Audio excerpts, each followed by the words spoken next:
welcomes you to the following presentation of the National Football League.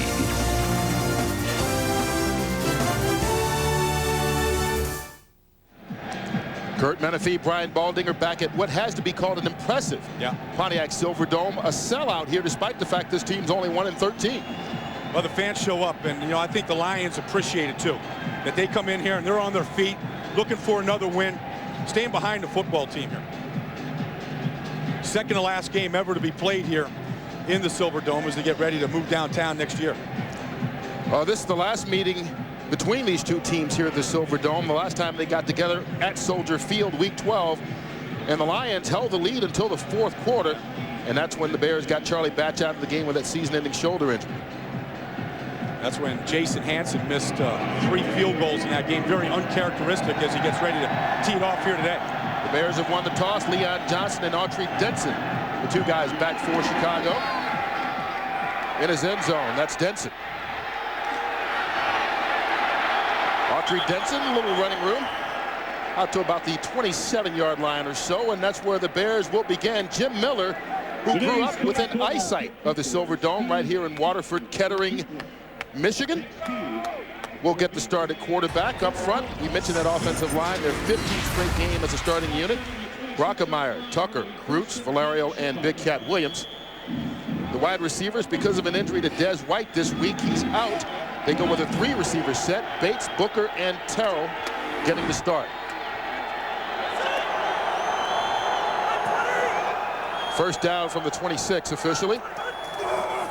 Jim Miller hands it off to the rookie Anthony Thomas with a 5-yard pickup for the second-round pick out of Michigan.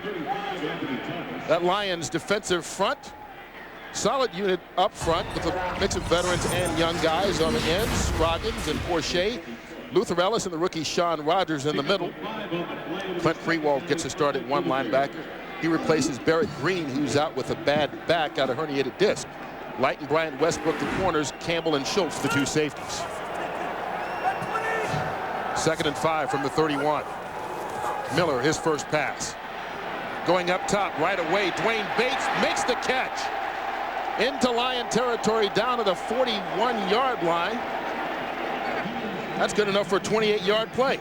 Conservative offense, right? Second play action pass here of the game. Dwayne Bates, who's getting an early start here today because of the injury to Des White, right here in an early slot. They take him right down the middle of the field, challenge the safeties of Detroit. And when I was looking at Dwayne Bates before the game, we both were looking at him, how big a body he is. And it fits in with what they do in Chicago. Big bodies on little bodies. They like the size and height difference. That's just his second catch of the season. Right over the middle, quick pass to Marty Booker, and they use those big receivers. This time Booker picks up 8 yards. And just about all these receivers, at least the starters today for Chicago, big guys. Well, it's part of the philosophy of what they believe in here. Marty Booker is about 220 pounds. He's built very solid. You know, Marcus Robinson, who got hurt against Cincinnati this year, was the biggest of all of them. But here's Dwayne Bates at, he looks to be about 6'4", 215. You know, and then David Terrell, their first-round draft pick, also at 215 pounds. 2nd and short, Anthony Thomas, a big back. Fights his way through the hole, gets the first down for the Bears. Yeah, I said at the outset, I was talking about John Shoup, the young offensive coordinator, who I really like a lot. And, you know, to his credit, he's taken rookies like Anthony Thomas and David Terrell, you know, first-year starter like Jim Miller, and he's molded these guys together. Most teams in most places in the league, it's an excuse. Oh, you know, the reason why we're not in the playoffs is because, you know, it's a work in progress. We got young guys. You know, we let those guys grow up. Well, they're not waiting for them to grow up. They're winning as they're growing up. First down from the 28. Play action. Miller towards the end zone. Dwayne Bates. Touchdown, Chicago Bears. He came into this game with 1 catch. He's already had 2 and his first touchdown in the National Football League. Chicago came out and attacked Detroit early in this game. Went right after a secondary that's been weakened by injuries, decimated by injuries all year. Just taking it right here. He's going to take it right to the house here.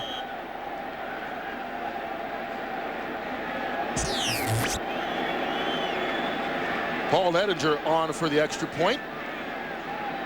The alum out of Michigan State. Hold is good, and so's the extra point. So the Bears come in, march right down the field. 5 plays, 2 minutes, 42 seconds, and they already own a lead of 7-0 here at the Silverdome.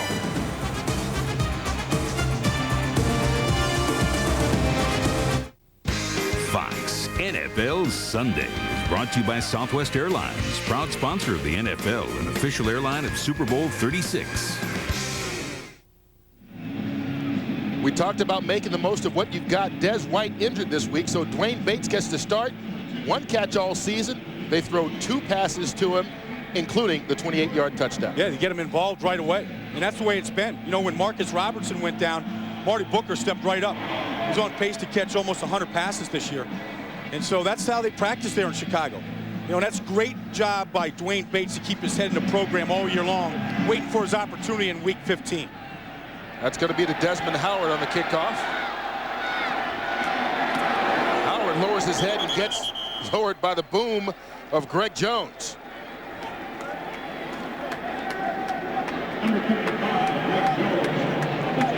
Dwayne Bates was the star of the opening drive, if you will. Miller going 3 for 3, 2 of them to Bates. I mean, here he is. I mean, you look at the height advantage there and the size advantage, and he got one-on-one with Chidi Uwoma and a perfect throw from Jim Miller. First touch, yeah. In the opening drive in 22 games, obviously dating back to the middle of last season. Lions take over, first down at the 23. Ty Detmer, his first pass to Corey Schlesinger out of the backfield. Schlesinger dancing his way out for a pickup of about 9. And Detmer had to start week 2 and 3, obviously lost both those, so looking for his first win as a starter since he played with the 49ers 3 seasons ago. Up front for the Lions, Backus, Simple, Beverly, Stye, and Joyce.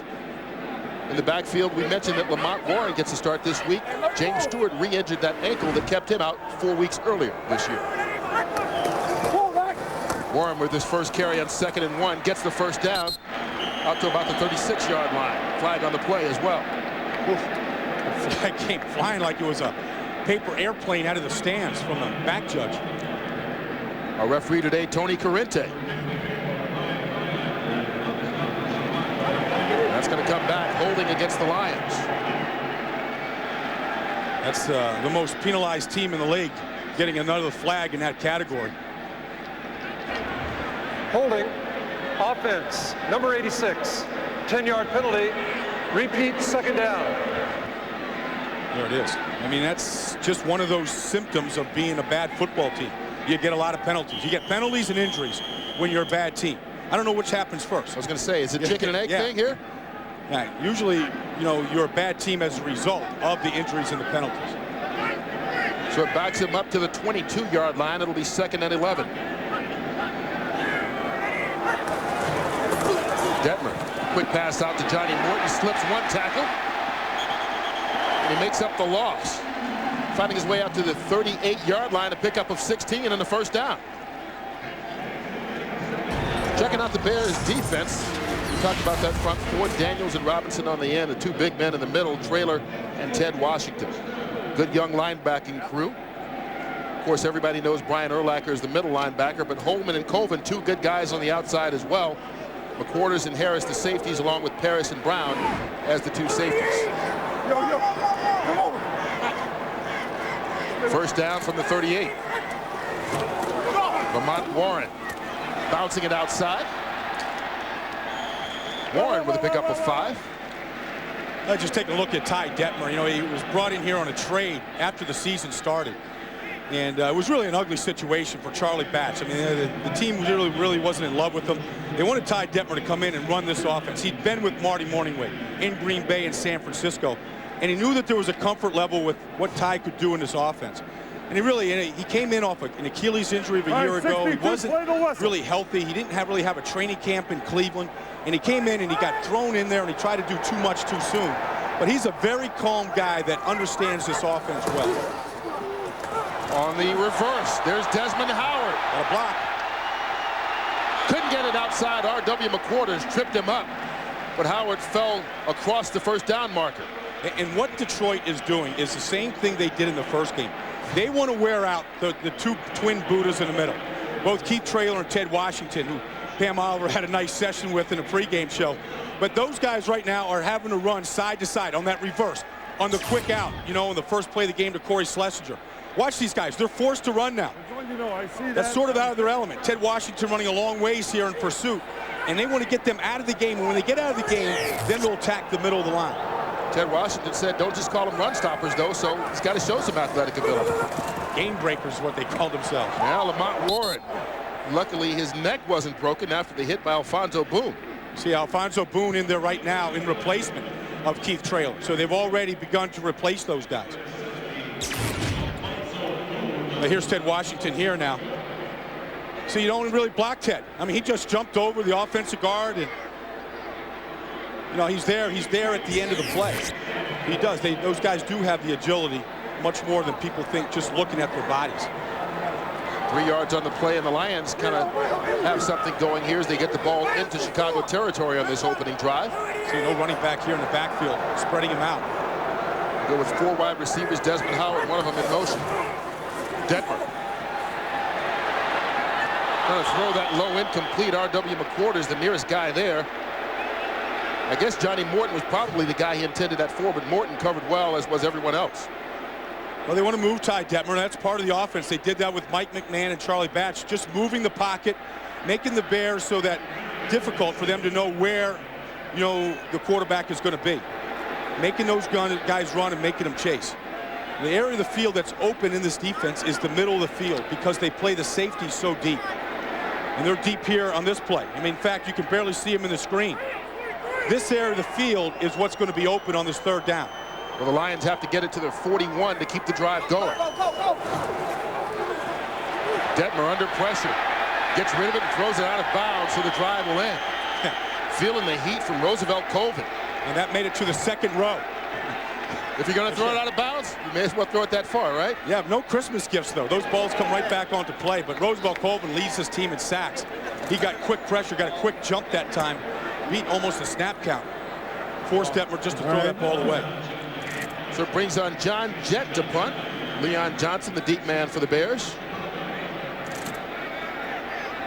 Let's go.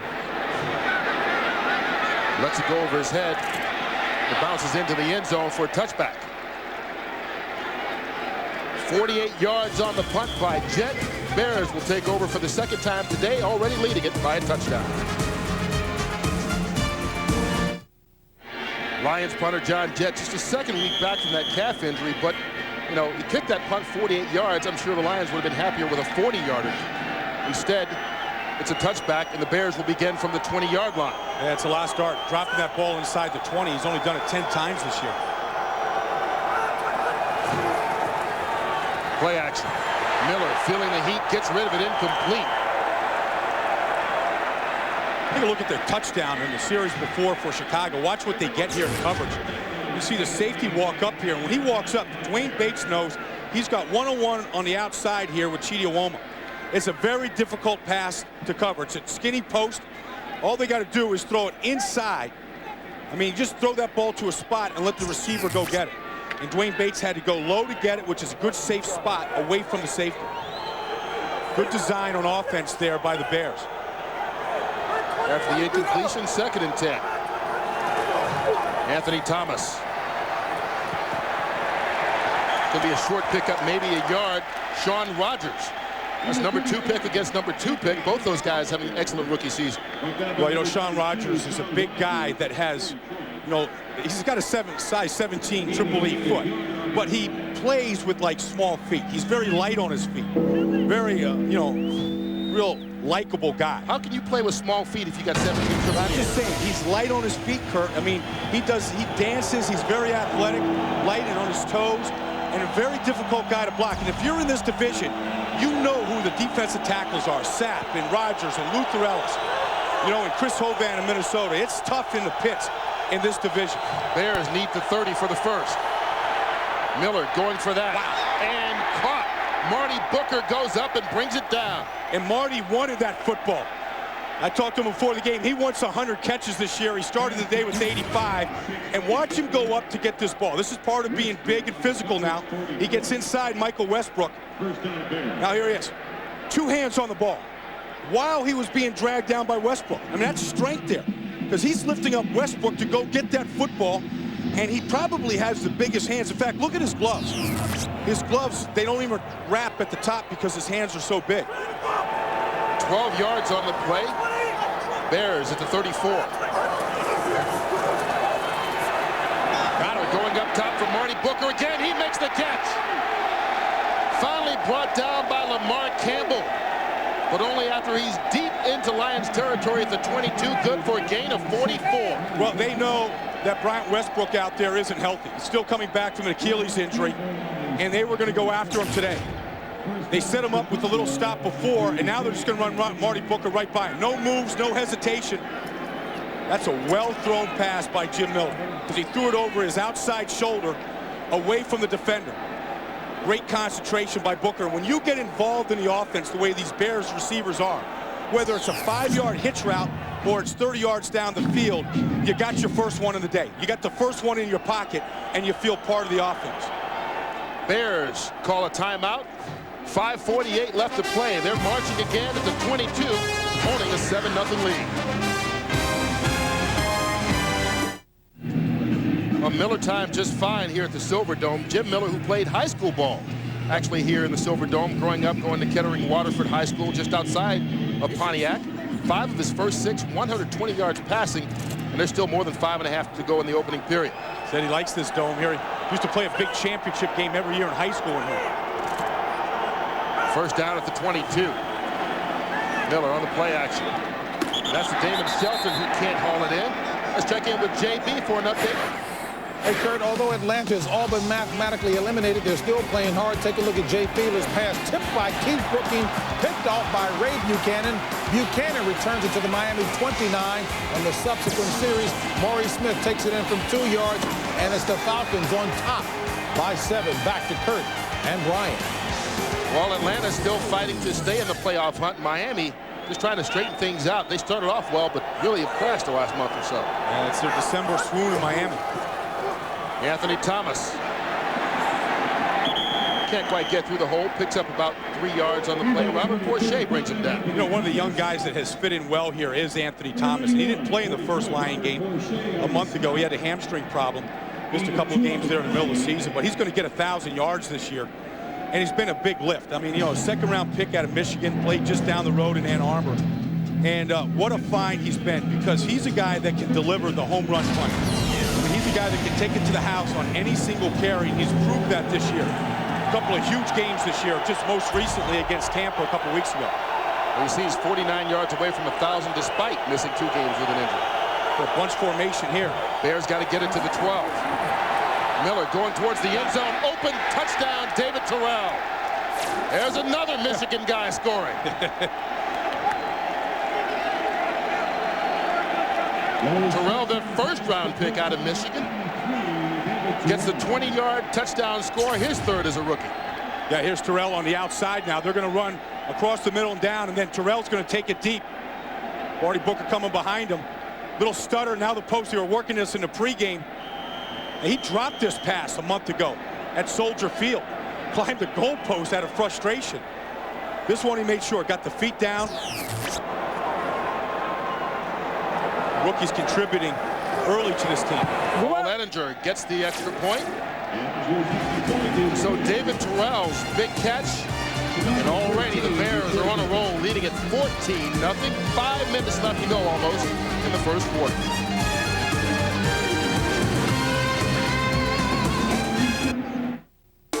Fox NFL Sunday is brought to you by Bud Light. For the great taste that won't fill you up and never let you down, make it a Bud Light. By UPS, the official delivery company of football fans everywhere. By Sonic Care, advanced technology for whiter, healthier teeth. And by Autotrader.com, the biggest, best used car site on the planet. Coming into this game, the Bears hadn't scored a first-quarter touchdown in 21 games. They've already got 2 in their 2 possessions today. Now they got aggressive early in this game. I thought we were doing the Bear game, not the Rams. Desmond Howard from the 4. He gets into the open field. And there's a guy who can make a difference. Excellent return by Howard out to the 41-yard line.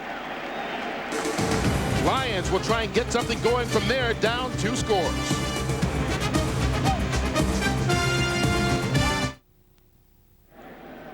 Well, rumor has it if you're looking for a brand new way to ring in the new year, unlike this guy, it looks like he's already got plans.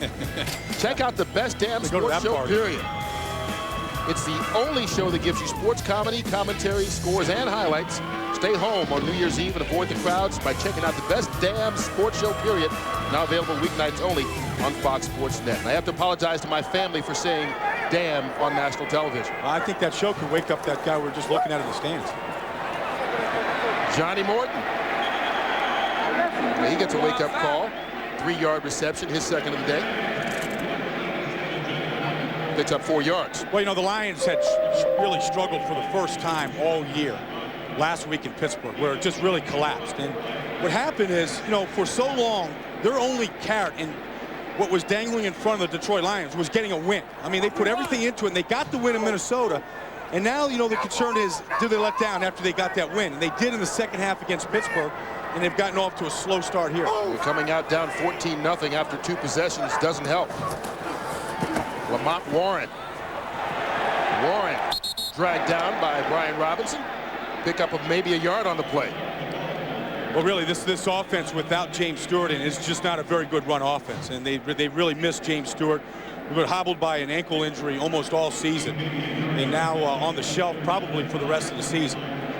So they're going to a couple of guys. Lamont Warren, we'll see Avion Kaysen back there. But really, this ball is going to be in the hands of Ty Detmer today. There it is. With Stewart, almost 100 yards a game, and without him, less than 3 yards per carry. They need to pick up 5, get it to the Bear 49 for the first down. Chicago coming on the blitz. Detmer escapes and runs with it, gets the first down.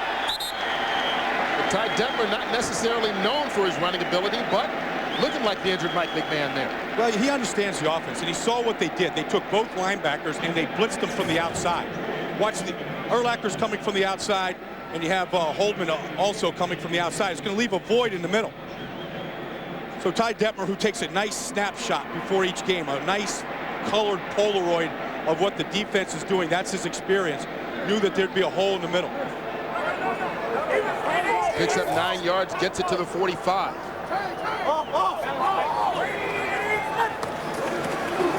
Back to pass. He escapes. Penalty marker on the play. Larry Foster with the catch. That's a gain of 12, but let's see what the flag's about in the backfield. It's going to be a hold. Jeff Backus on Philip Daniels. You know, the one area of weakness on this defense is they don't have a real great pass rusher, somebody that you can count on every single passing play to put pressure on the quarterback. Philip Daniels, their best defensive lineman, that's a pass rusher. But they've already forced 2 holding penalties by this line of Detroit, so it must be good today. Holding, offense, number 76, 10-yard penalty, repeat, first down. That is on Backus, another one of those Michigan guys, first-round pick. You know, I mean, that play there, you get a 10-yard penalty, and it wipes out a 12-yard gain. So it's 22 yards really penalized. 22 yards of yardage. You're going to see, here's Backus and Philip Daniels down here, and you see the left hand on the face mask of Daniels taking him down. When you talk about hidden yardage, hidden plays, you go to that punt in the end zone. Chicago march downfield right there. You take away at 22 yards, basically. And instead of having the ball at the 38 of Chicago, they got it at their own 45.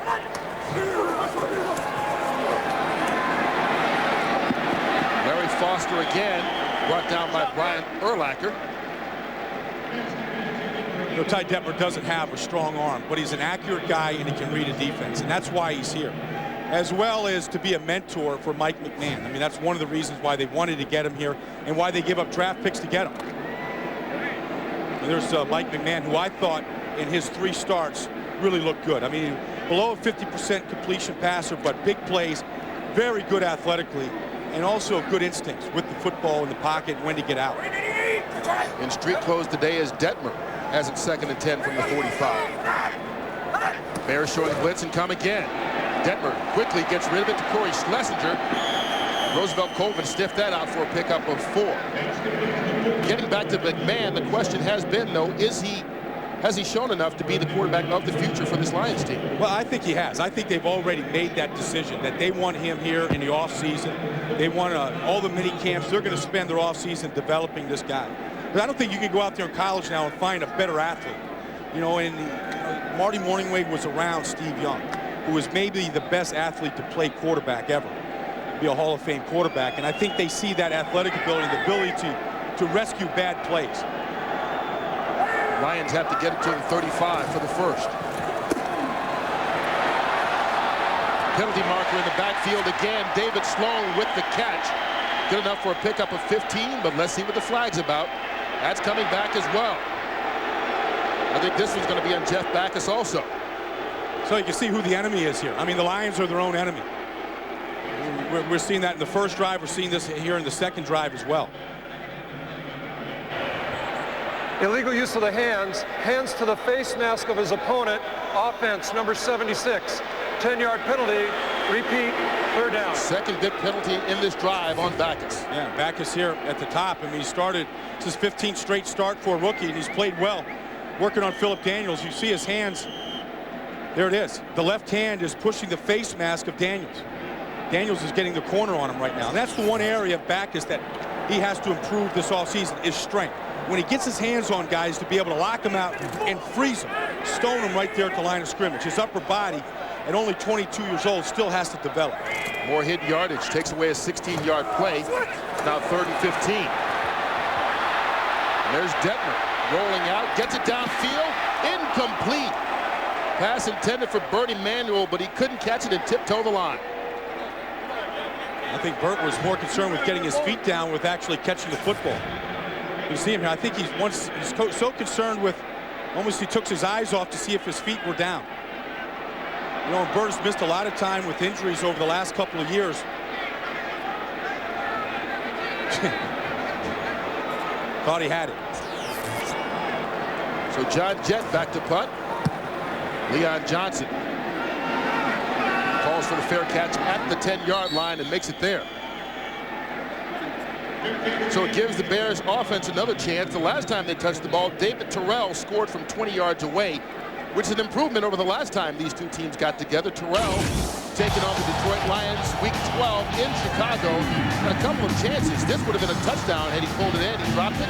And then in the end zone, same thing. Lets it go through his hands. Shows the frustration, but no frustration today. First quarter, first pass to Terrell. Wide open in the end zone for a 20-yard score. Almost the exact same play, except this one he brings it in. Good concentration. Terrell is a guy that Jim Miller, the quarterback, says has a swagger about him, and they like that. He's still learning after holding out in training camp and missing the preseason with an injury. But apparently he's not out of school here in the holiday break. Leon Johnson with the catch. Going to be stopped right at the line of scrimmage on the final play of the first quarter. But the Bears took their first two possessions, put them both in the end zone, lead at 14-0 over the Lions. I guess you could say they're taking care of business.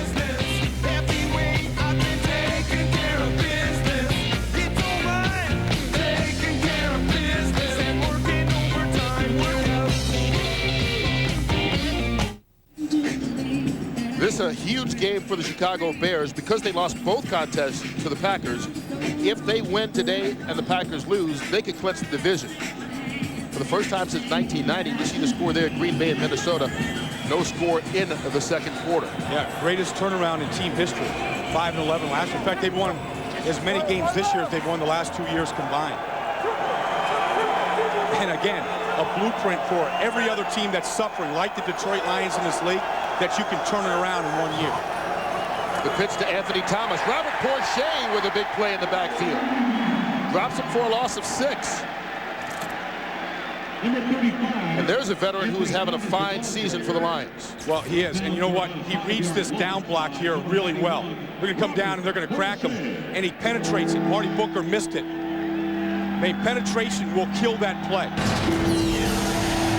But the Bears like to run in that situation here because it's safe. You know, it's a play that doesn't get turned over much, and they've had a lot of success with it, with those down blocks of those wide receivers. Bears with a big 3rd and 17. They need to get it to the 21 for the first. And here's Porcher at this side this time. They just hand it off instead. James Allen. darting his way out to the 16-yard line. Going to be 5 yards short of the first. For the first time, the Lions stopped the Bears with a 3-and-out. Well, they stopped it with the 3-and-out, and they're going to get the ball in good field position, you know, for the first time. And last week, you know, the Lions, they were struggling against the Steelers. Except they got back into the game. They were able to put some offense together. And so with Desmond Howard back there to receive right now, you know he's thinking big play here. Brad Maynard on the punt to Howard. Maynard kicking away from him. He's going to go out of bounds, and Lions are going to get excellent field position when they spot this thing. Yeah, Lions will take this. Well, that side judge still marching. Finally stops at the 44-yard line, and that's where the Lions will take over after the 28-yard kick by Maynard.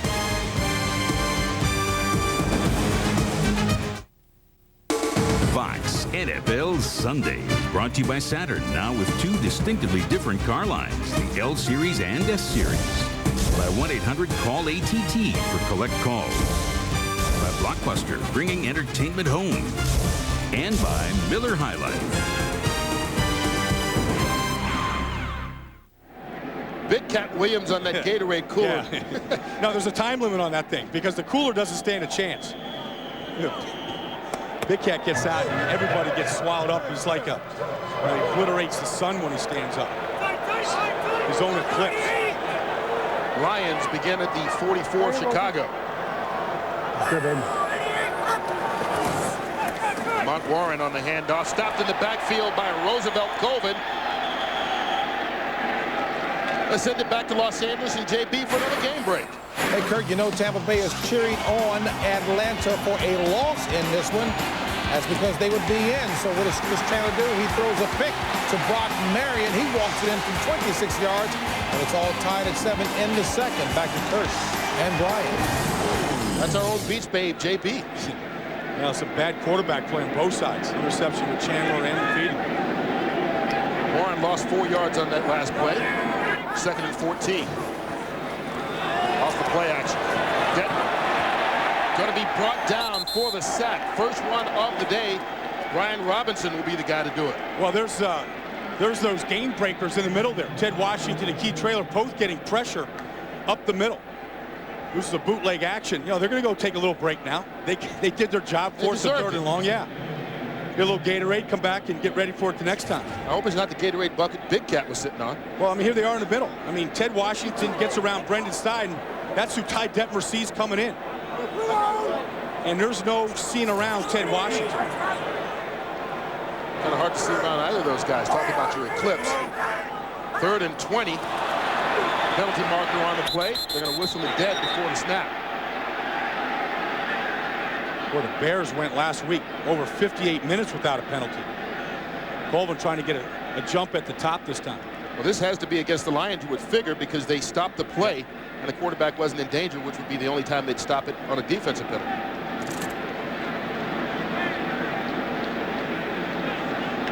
Tony Carinte discussing things with his officiating crew.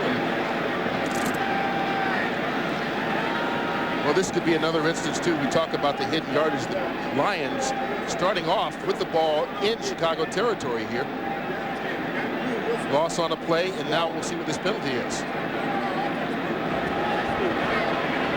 Neutral zone infraction. Defense, number 59. Stepped into the neutral zone, causing an offensive player, in this case the man in motion, to jump forward.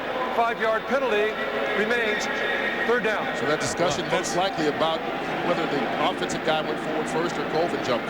Well, they changed that rule. They changed that rule a couple years ago. It's actually a delay of game. This is what the official penalty is. Here's Colvin here at the top. He's not trying. But they put that rule in was because defensive linemen were trying to draw offensive linemen off sides. And so they were flinching. But that's not what Roosevelt Colvin did that time. He was trying to get a jump. Yeah, he was trying to get a jump, and he was just trying to get back. And Warren was way on the outside. They still benefit from the penalty. It's 3rd and 15. Colvin almost got a sack. Detmer got rid of it just in time. But Colvin said, give it to me. You cost me last time. Give me a break. Well, they had Corey Schlesinger over there as a pickup blocker on Colvin, who's turning out to be their best pass rusher this year, and he wins this battle. You're going to see Colvin coming off the edge. Schlesinger's waiting on him, but, I mean, Colvin never lets him get his hands on him. Just threw him out of the way. No, I mean, that's in the grasp, I think, isn't it? Well, he didn't get the penalty, or got the penalty before when he probably shouldn't have, and didn't get the sack that time when he probably should have. John Jett with another one into the end zone, and little things do mean a lot when you're 1-13. 49 yards on the punt. But once again, it's a touchback, helping out the Bears.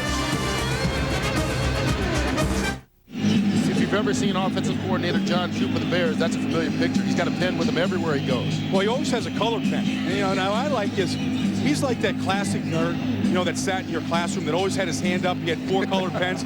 He came in with the neatest notebook yesterday into our meeting, 4 colored pens, and I was kind of looking through it, you know, kind of cheating off his notes. And it's the most organized notebook you've ever seen. But nobody understands it except him. Well, he's a good teacher of it, though. And these Bears are good examples of it. First down from the 20. Miller rolling out. And then going upfield to Marty Booker. He was going one-on-one. We got a penalty marker on the field. He was going one-on-one with Bryant Westbrook. They're bouncing out the holding calls here. They're going to get one on the Bears, which is unusual. This is the least penalized team in the league. Or the second least penalized. It's been a busy day so far for Tony Corrente.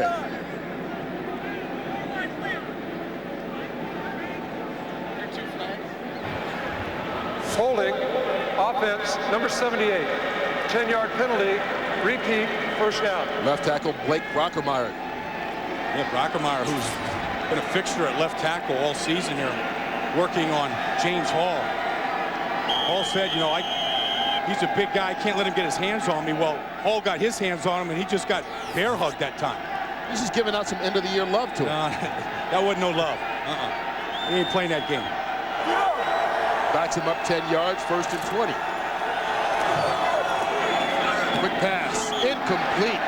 Intended for Ahmad Merritt. Some Sundays, this Bear offense, it looks boring, and you know, they don't really look like the attack, but they've got hidden strengths in this offense because it plays into a good defense and good special teams. It's a whole package, and what they do, look, they've given up the fewest sacks, second the fewest penalties. What they've done with the punting game is amazing here. Always putting that thing down so it gives a big field position for the other team to go, and they take care of the football. They don't lose it to fumbles very much. Less than 1 every 2 games. And suddenly winning is not enough, which is surprising for a team that won only 5 games last year. Batted. Incomplete. Luther Ellis got a paw on that. What's happened here is that the Lions have raised their level of play, especially on the defensive line, and Jim Miller right now doesn't have the same comfort zone that he had the first 2 series. Well, what happened between the first 2 series when they marched down the field each time and the last 2? Well, that's what I'm saying. The pressure up front, they're starting to dial up. Porcher is starting to get a push. Luther Ellis looks like he's getting a little groove on right now. He's getting the crowd involved. You know, this is the area of the team that has to play well for the Lions to be competitive. And they dominated the game for 3.5 quarters just a month ago at Soldier Field. With that front 7. But they got worn down. Bears going to use their second timeout here in the first half.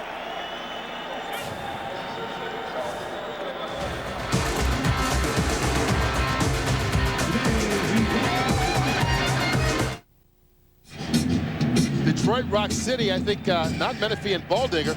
I think that's Gene Simmons. There's a kiss sign. Now, let me tell you, like, even this little kid right here, he can't be seen on TV at a Lions game. You know, they got to cover themselves up. They got to be incognito. But I tell you, you know, they bring it. They bring it every Sunday here. You can't, you know, 1-13, they're out there, and they're cheering Luther on right now in a big third down. How many other teams would sell nearly 80,000 tickets at 1-13? It's an advantage. Big third down for the Bears. They're going for it. Intended for Ahmad Merritt. Almost picked off by Chidi Awama. Incomplete.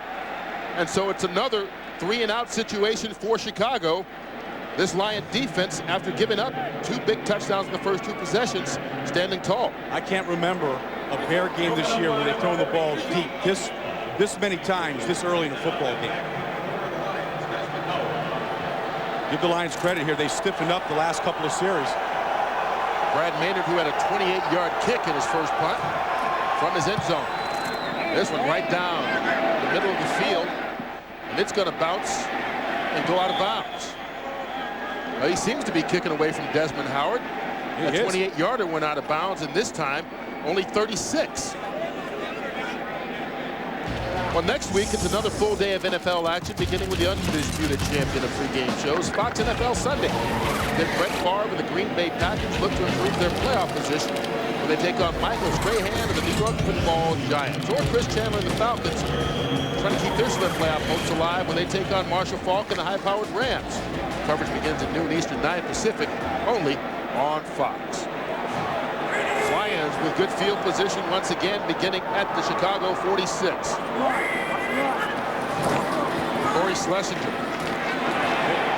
can't change direction. Brian Urlacher with the stop right at the line of scrimmage. And you know what's amazing to me, Baldy, is when you take a look at this NFC playoff picture, of course, the top 6 teams all make the playoffs, and right now St. Louis, Chicago, and Philadelphia are the division leaders. And we talked about how the Bears can clinch if they win and the Packers lose. But either the Bears, Rams, 49ers, or Packers could win 12 games and be a 5th seed this year. And go on the road and play the divisional a wild card game. And it's been a decade since the Lions were in that situation. Detmer on second down. Feeling the heat from Ted Washington, gets rid of it and almost throws an interception. He overthrew Johnny Morton. R.W. McQuarters right behind him. Well, Pam Oliver asked Ted, you know, are you more than just a run stopper? And he goes, yeah, I'm an athlete. I'm a game breaker. And again, pressure up the middle this time from Big Ted. Here working on Dominic Raiola.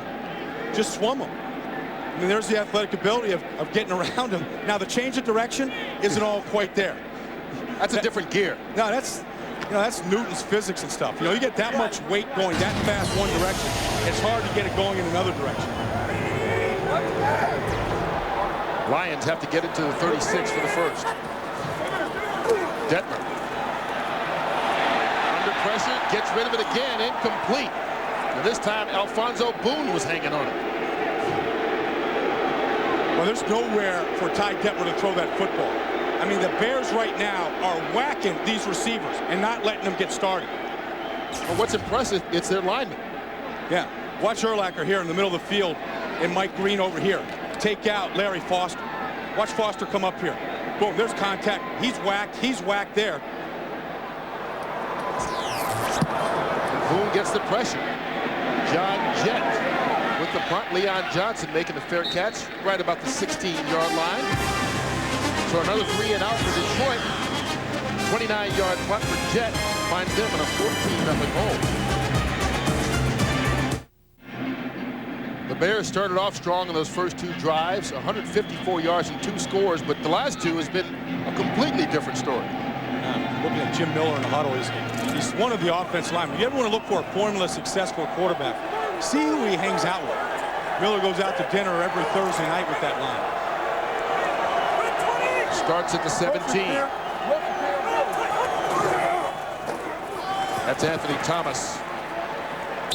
Out to Los Angeles, and again, JP before the game break. And Kurt Dallas answers San Francisco's touchdown drive, driving 9 plays for 80 yards. Quincy Carter hooking up with Darren Chiaverini.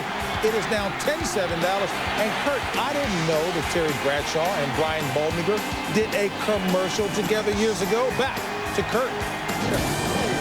Years ago in Dallas, wasn't it? Yeah. Motor oil. Did you sell any? No, I didn't sell any. That company's still in business? I got the heck beat out of me that day chasing Terry Bradshaw. Typical quarterback, pretty boy, protected. 3-yard pickup on the last play, 2nd and 7. Over the middle of the field, that's to the tight end, Fred Baxter.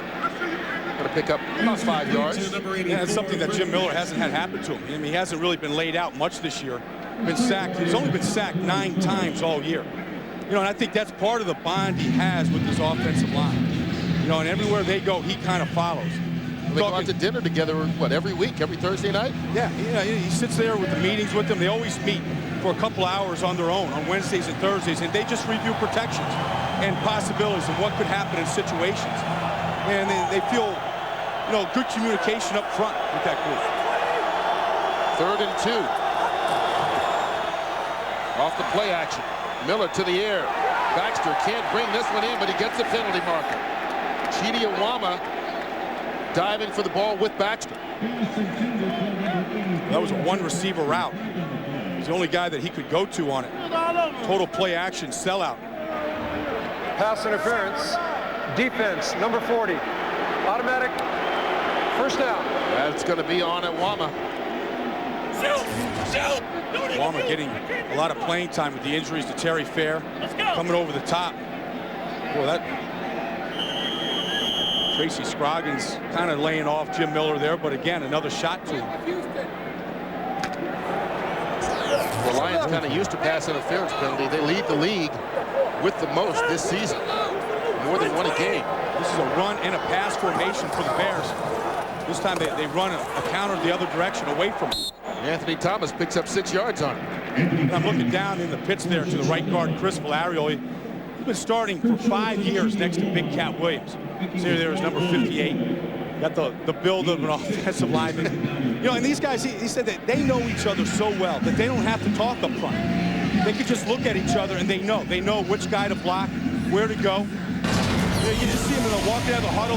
They got the signal. They know what they're doing at that point. And that's invaluable as a lineman.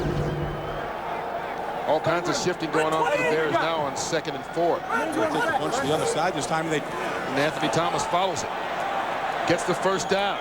Steps out of bounds after a pickup of 7. Well, that play right there is a toss crack, and the Bears run it very, very well. And what they do is they get to the outside quickly with the toss, but they get good angle blocks down on the defensive linemen and the linebackers. If you're a defender, anything with the word crack in it doesn't sound good to me. It sounds painful.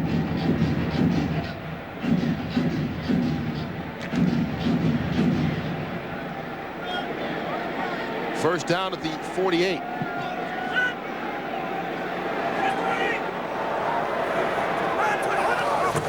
Miller up top. There's Dwayne Bates again into the open field all the way down to the 12-yard line. To number 87, Dwayne Bates. Dwayne Bates, who was inactive for 5 games this year. I think a lot of people in Chicago are going to wonder where the heck has this guy been all year. A new deep threat right here on the outside. I mean, he's just going to take it straight down to the post. Nobody from Detroit picks him up. The safeties were all sitting on the outside.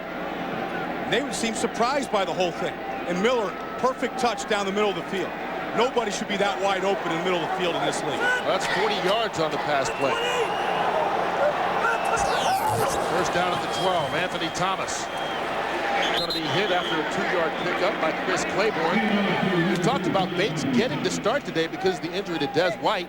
He's taken advantage of it. Still 6.5 minutes to go in the first half. And he's already caught for more yards than he had in his entire career coming into this afternoon. Well, you know, he's just a third-year guy at Northwestern. Like, you know, he hasn't played many games. You see, 21 games in 3 years so far. Hasn't had a chance to catch the ball much. And you don't know what you can do till you get out there and you get a chance to play. They need to reset the 25-second clock. Hold on, man. Hold on.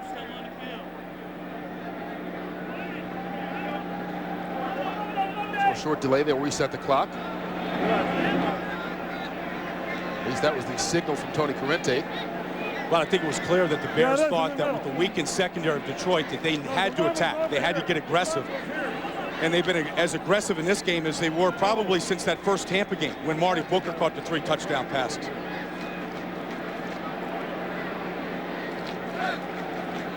So now Corrente going to the sideline to discuss something. His original signal was to reset the 25-second clock, but this must be something else. Well, maybe he'll let us in on it. Maybe he'll let us know. Just to help us out just a little bit. I can't do all that sign language up here. I don't know what all those signals meant. The problem is we still don't know. We don't have a book on that. But he's starting the clock now, and the Bears are ready to go. 2nd and 8 at the 10. Here's Dwayne Bates, the target that gotten involved all day so far. Marty Booker coming out of the backfield. Got him. Miller looks back. Bates drops it. They went right back to Bates, and for the first time this afternoon, he couldn't pull it in.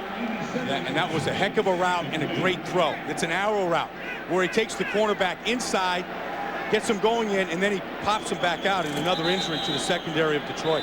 Chidi Awama. And that's a place that they can't afford to have injuries. Owama, reserve cornerback, but they're already without Terry Fair and Tommy Bennett and Ron Rice. We lost Kyron Supernaw before the season started. I mean, they have been depleted in the secondary all year long. Yeah, and that's a rookie out there, too. I mean, you know, one thing that you're playing rookies, but you're playing rookies because you have to. Sitting out here, watch this, going to take it in. This is an arrow. Then he comes back out.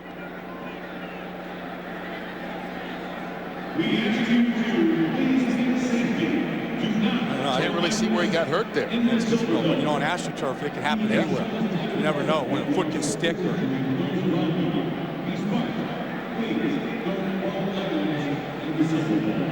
What you want to do is take a look at the defense. Oh, you see right there, yeah. Watch his right leg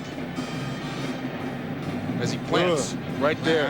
That's turf. And that's why nobody likes playing on it. They're not going to have it in the new stadium. They're going to have some of that newfangled. Well, it'll be turf, but it's the new turf. Yeah, it's like it's a good turf. Yeah, there's such a thing. It's like a sport turf.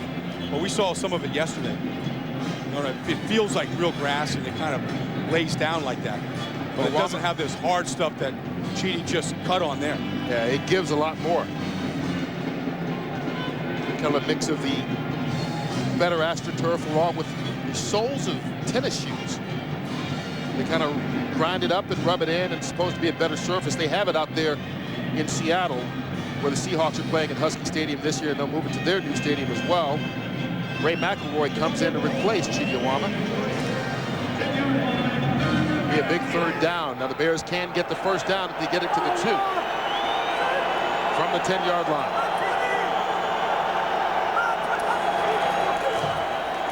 Miller on the fade, wide open. David Terrell, penalty marker as well. Yeah, this is going to be a pick here. This is going to be against Chicago.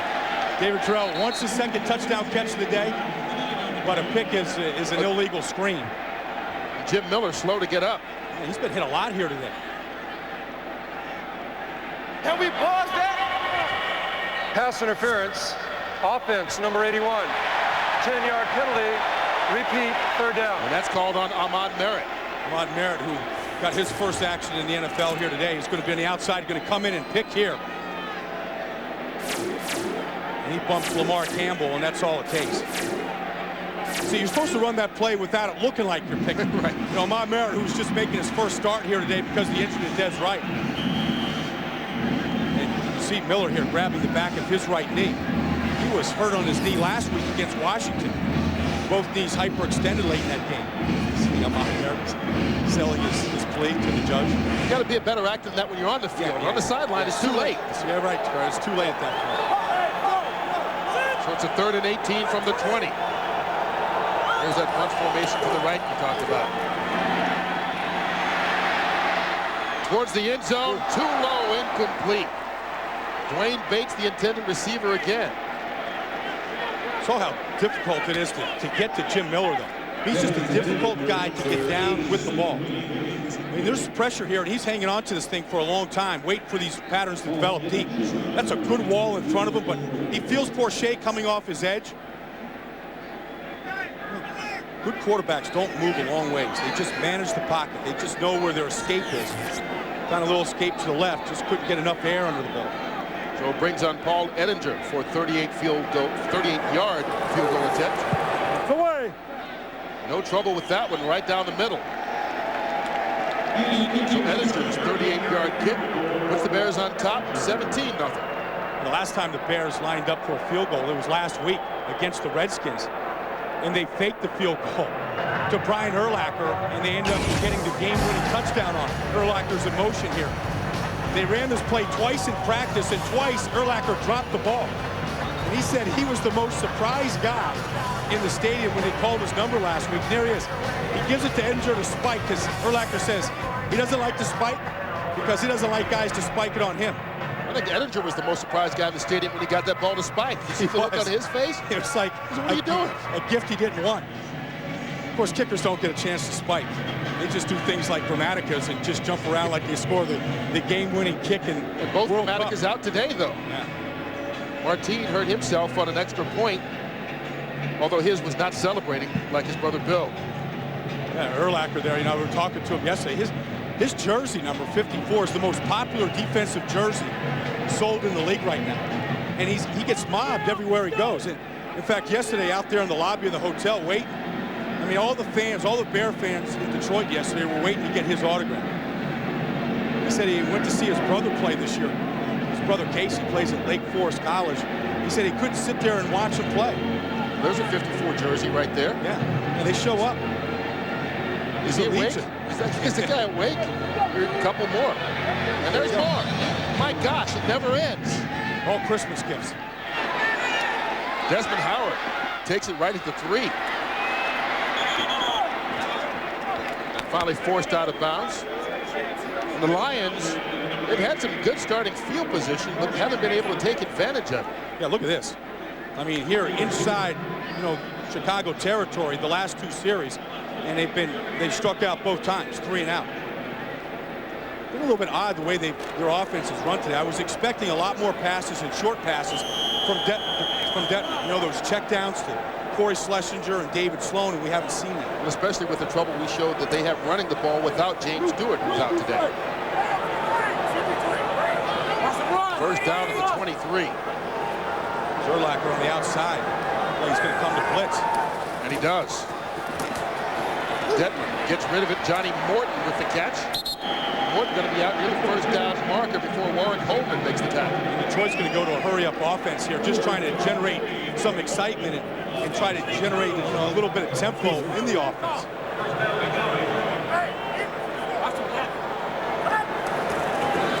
Here comes the blitz again, and Detmer gets rid of it again. Corey Schlesinger out across the 40. And those are the type of passes I thought that we'd see from Detmer early in this game. The short passes, the checkdowns, hit them where they aren't. And this is a good move from Detroit here, just to generate some excitement in the stadium and within the offense. Detmer looks like he's changing the play at the line.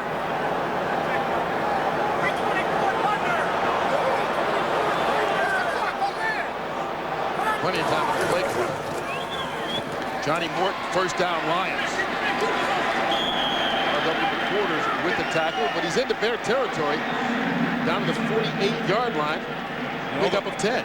All those people in the stands, they just saw him all in unison. It was like watching David Letterman. They all went to clap together. Did the boss sign up? Detmer. Sudden this Lion offense into a rhythm. Schlesinger dropped the football though. Made the catch. They say he was down. Yeah, no signal. Bears are pleading the case that he wasn't down.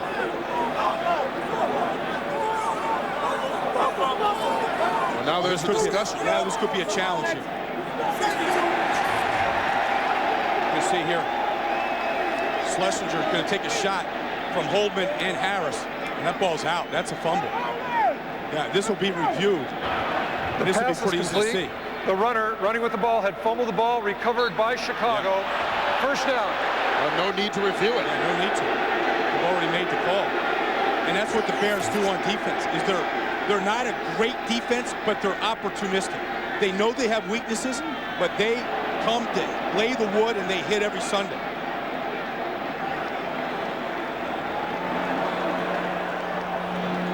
The head linesman, Aaron Pointer, pointed like he was down, and then you saw the referee come over, discuss it with him, and maybe being able to see it from the front side as opposed to Pointer, who was behind him, couldn't see the ball come out. They changed that call. Well, Marty Morningway isn't even going to challenge the call.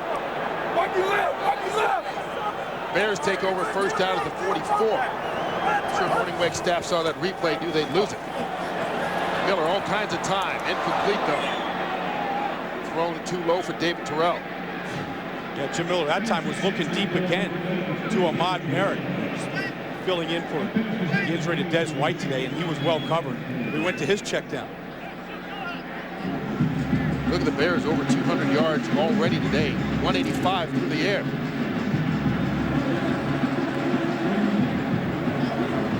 Looking at the wide receiver coach there, Todd Haley. Young player, Ahmad Merritt, played over NFL Europe this year with the world champion Berlin Thunder. Played his college ball at the University of Wisconsin. Doesn't mind being indoors today when it's about 10 below outside. He grew up in Chicago as a Bear fan. Miller escaping. Wide open, Marty Booker, but he can't stay in bounds. Made the grab and stepped out right at the 39-yard line. You know, as Marty Booker gets more experience in this league and understands the field better, he won't step out of bounds. Because when he comes down, he'll know where he's at on the field. He'll be able to turn that up. James Hall, the injured Detroit Lion. Watch this. Marty Booker here, you know, just didn't have enough control when he came down to be able to stay in bounds. Good vision here of Jim Miller, being able to see all the field, because that wasn't where he was looking at all, and that's just a complete breakdown on the Lions' part. But when we see the injury to Chidi Oamo and now to James Hall looking at that right knee. I think he ran into one of his teammates. Take another look at it. Yeah, Jared DeVries coming around the corner. He runs right into the knee of James Hall. That actually happens a lot in the NFL with two good pass rushing ends fighting to get to the quarterback. I mean, and it seems to happen with teams that are struggling. Earlier this year, Carolina and Larry Chester, same thing happened. Breaks his leg. He's out for the year. Well, I've seen that happen a bunch. You know, I mean, I saw that happen to Lawrence Taylor when he tore his Achilles. But for the Lions, I mean, they couldn't complete practice on Wednesday here. They didn't have enough bodies between guys that came down with the flu and people they had to send home and the injuries. There wasn't enough healthy bodies to line up and actually run practice. Going back to that catch by Marty Booker, he had no one in front of him. He could have taken that thing 39 more yards into the end zone for a touchdown, but he still made his 89th catch of the year, and with that grab goes over the 1,000-yard mark for the first time in his career. Yeah, it's going to be a good career too. It's a good offense to play in if you're a wide receiver friendly. Good sportsmanship, just giving a handshake there for Hall, walking off under his own power. Marty Booker told us he wants to get 100 catches this year, but he also wants to break the Bear all-time record, which was 93 grabs set back in 1964 by Johnny Morris. So he's only 4 catches away from the all-time Chicago record.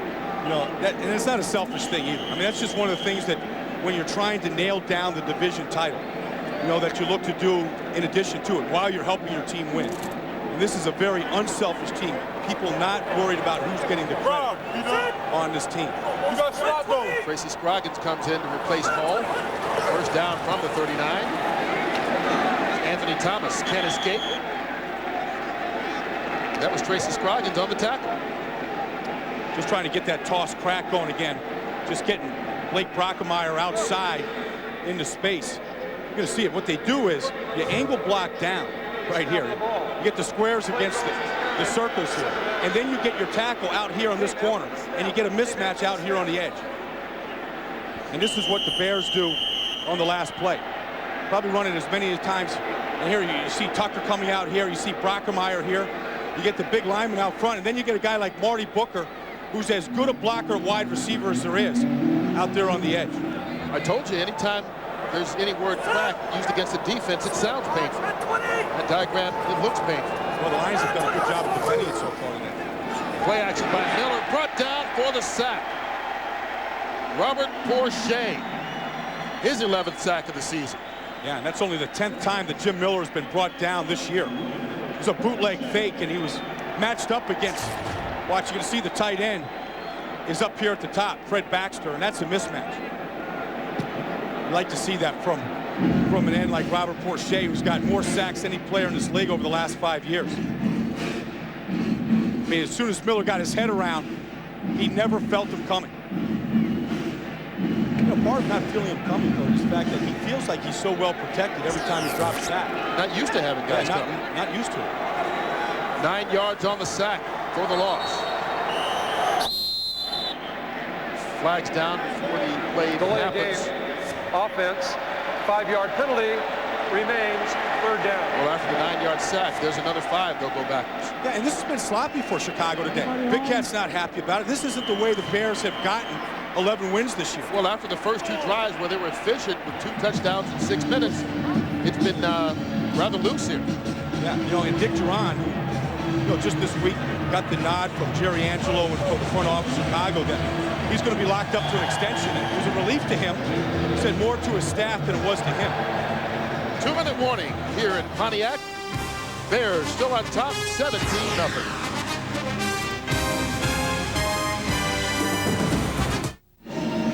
2 minutes away from the Visa halftime report. JB, Terry, Howie, and Chris will have all the scores and highlights from around the league, plus our Fox Sports ticker with up to the second stats. It's all coming up on the Visa halftime report. Bears with a 17-0 lead here. 2 minutes to go in the first half, and during the break, I think Brian Urlacher is singing a happy tune. Why not? You're up 17-0. He's either singing some Bon Jovi that was just playing, or he's like reviewing the plays in his head. Miller going deep. Oh, Ahmad Merritt can't grab it. Boy, he had Jimmy Wyrick beaten by just a step, but couldn't bring it in. Yeah, and they were going after these corners from the get-go here today, and Ahmad Merritt trying to bring in his first catch in the NFL. Got both hands on it, just couldn't squeeze it enough.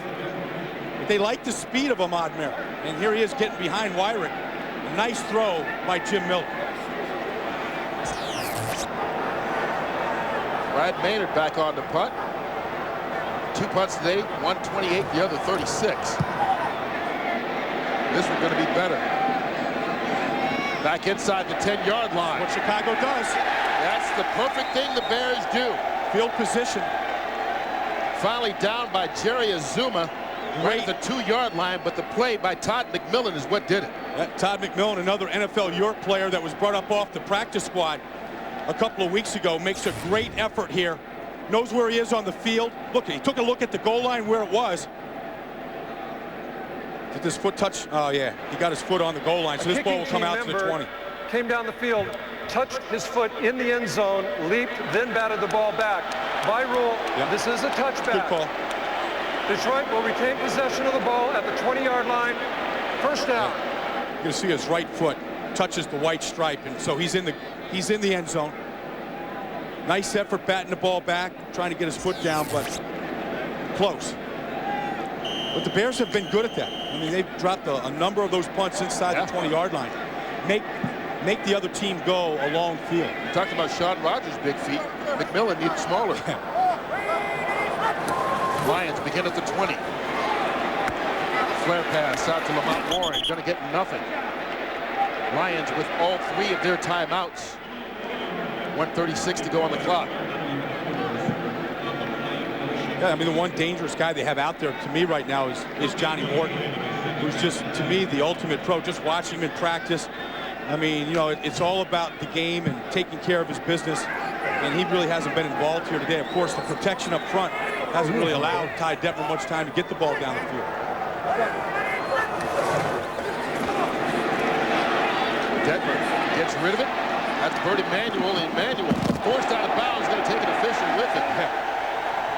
Took out a big shove by R.W. McQuarters. Yeah. Line judge goes right down with him. Yeah. Mark Stecken Kirchner. Work on that, Kurt. Stecken Kirchner. Yeah. Took the blow right in the midsection. I think he's been doing his ab work, though, because it didn't knock the wind out of him when he gets back up on it. 3rd and 2. Incomplete.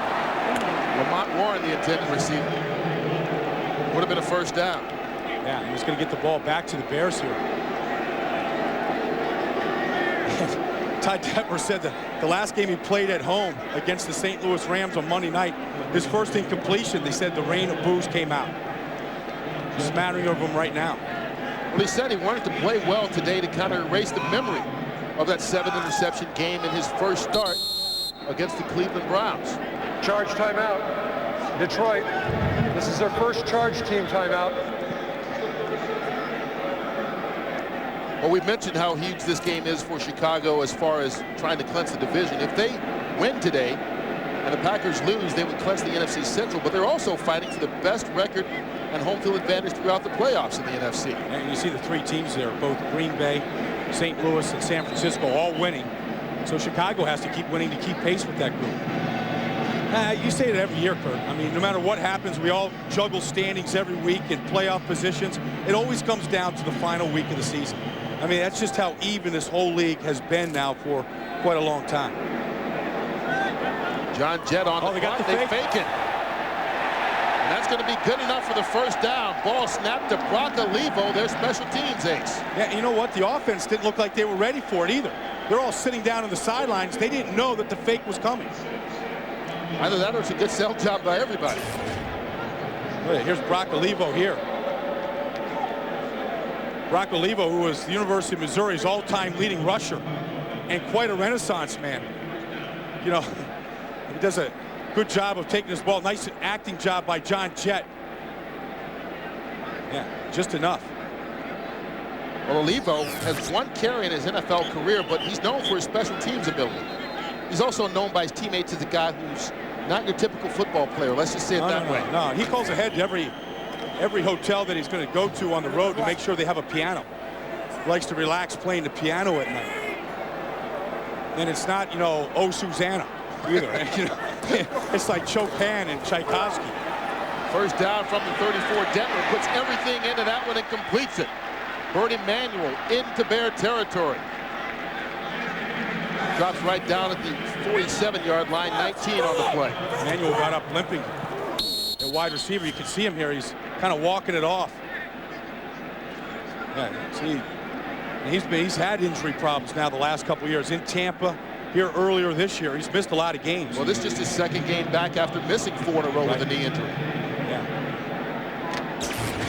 And here he is working on Walt Harris. Comes off fine. Runs the route good. Gets to the open area of the zone. Yeah, I see it. But then we've seen this turf bite a couple of guys now. Especially if you've already got a bad knee. Detmer gets rid of it for Johnny Morton. Overthrown and incomplete. That's great coverage there that time by Chicago, just running their cover 2. Tony Parrish came over the top from the safety to give help to R.W. McQuarters. You're going to see the safety help that the Bears have. I mean, they play their safeties very deep for this reason. Watch this coming over to help out here. Ty Detmer hung that ball up long enough where Parrish almost got himself an interception. And that's how they like to do it. They like to squeeze it with the safety in the corner to take away that dead spot of the field. Lions need a 37 for the first down. Bears on the blitz. Picked up. From behind, Detmer sacked and loses the football. Philip Daniels was the guy coming around from the right end. Relentless pursuit from Philip Daniels that time. Detroit recovered. Well, Chicago came after Ty Detmer with the blitz, and it gets picked up here. Both guys, Mike Brown and Warwick Holdman, come in. And there's Philip Daniels. He was working on Lamont Warren there. That ball squirted out. Matt Joyce fell on top of it. I'll tell you, when the defensive end turns the corner and there's a running back there to block him, they start thinking sack. They can smell blood in the water, and that's what they're looking to do. And been a rough first half for Ty Detmer. Sacked twice. He's been hit, hurried, and knocked all over the place. Yeah, well, this team came in giving up the most sacks in the league, 60 of them to be exact. 62 now after the first half so far today. Well, once again, I mean, you can do whatever you want with statistics. Yeah. You can talk about them. Good teams have good stats, bad teams have bad stats. But compare these two lines, it's 60 sacks by the Lions, only 15 coming into today by the Bears. Well, the Bears are much more conservative. You know, they play into a good defense and good sound special teams, and it's part of the whole package. Go! Jett with another booming punt. Leon Johnson right at the 15-yard line takes the fair catch there.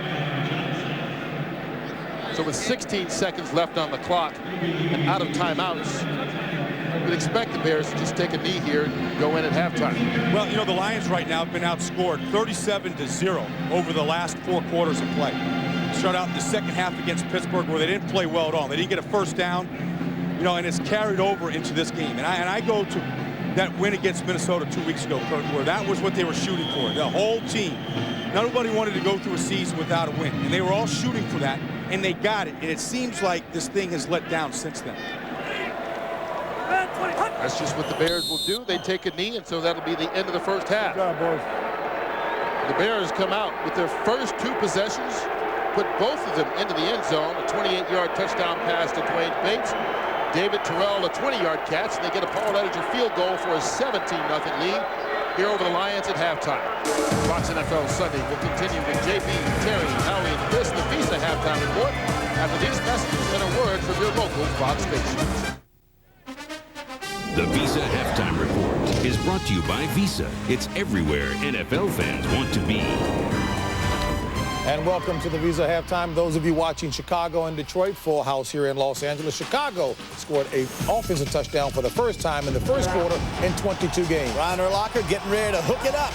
This guy's hooking up Jim Miller. Great first half. Post route to Dwayne Bates. There's the post. Another end by the other receiver. Pulled the safety up. Great read by Miller. Now turn it around, run it the other way.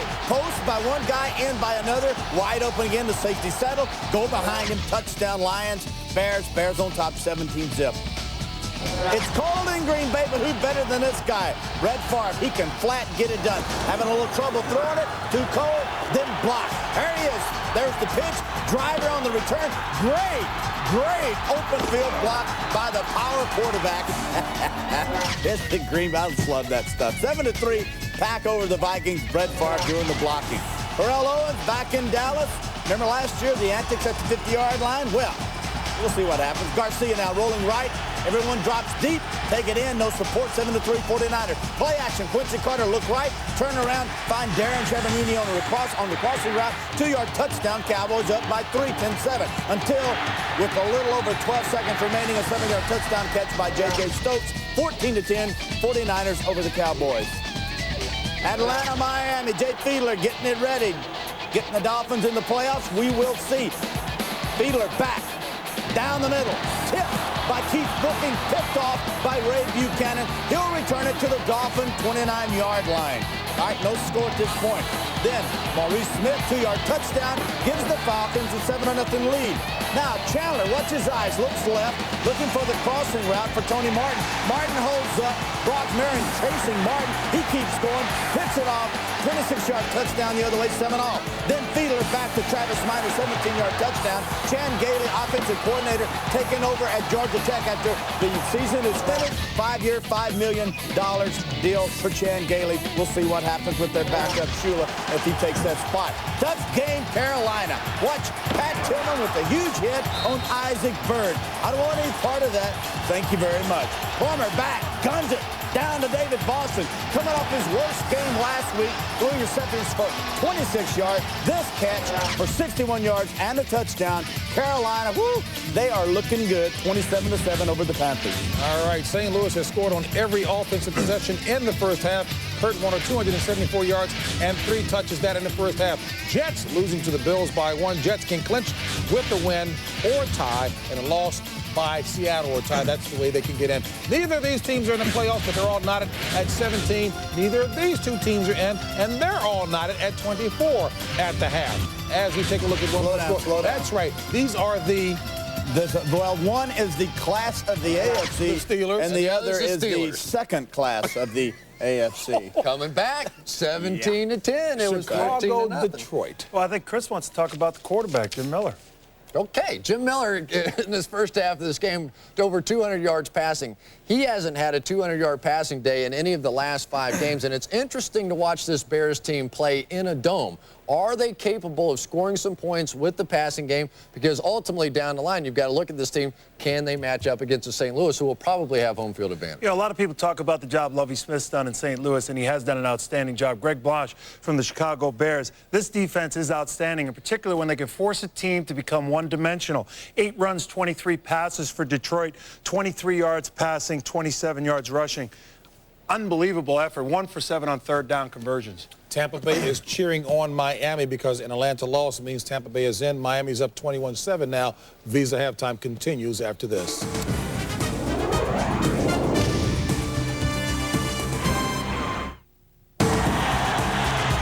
Visa is proud to celebrate the fans this season.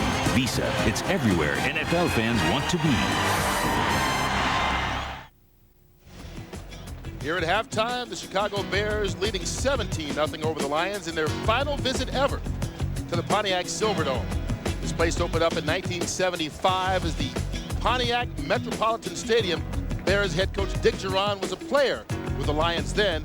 I'm sure he's happy with what's going on right now at the break.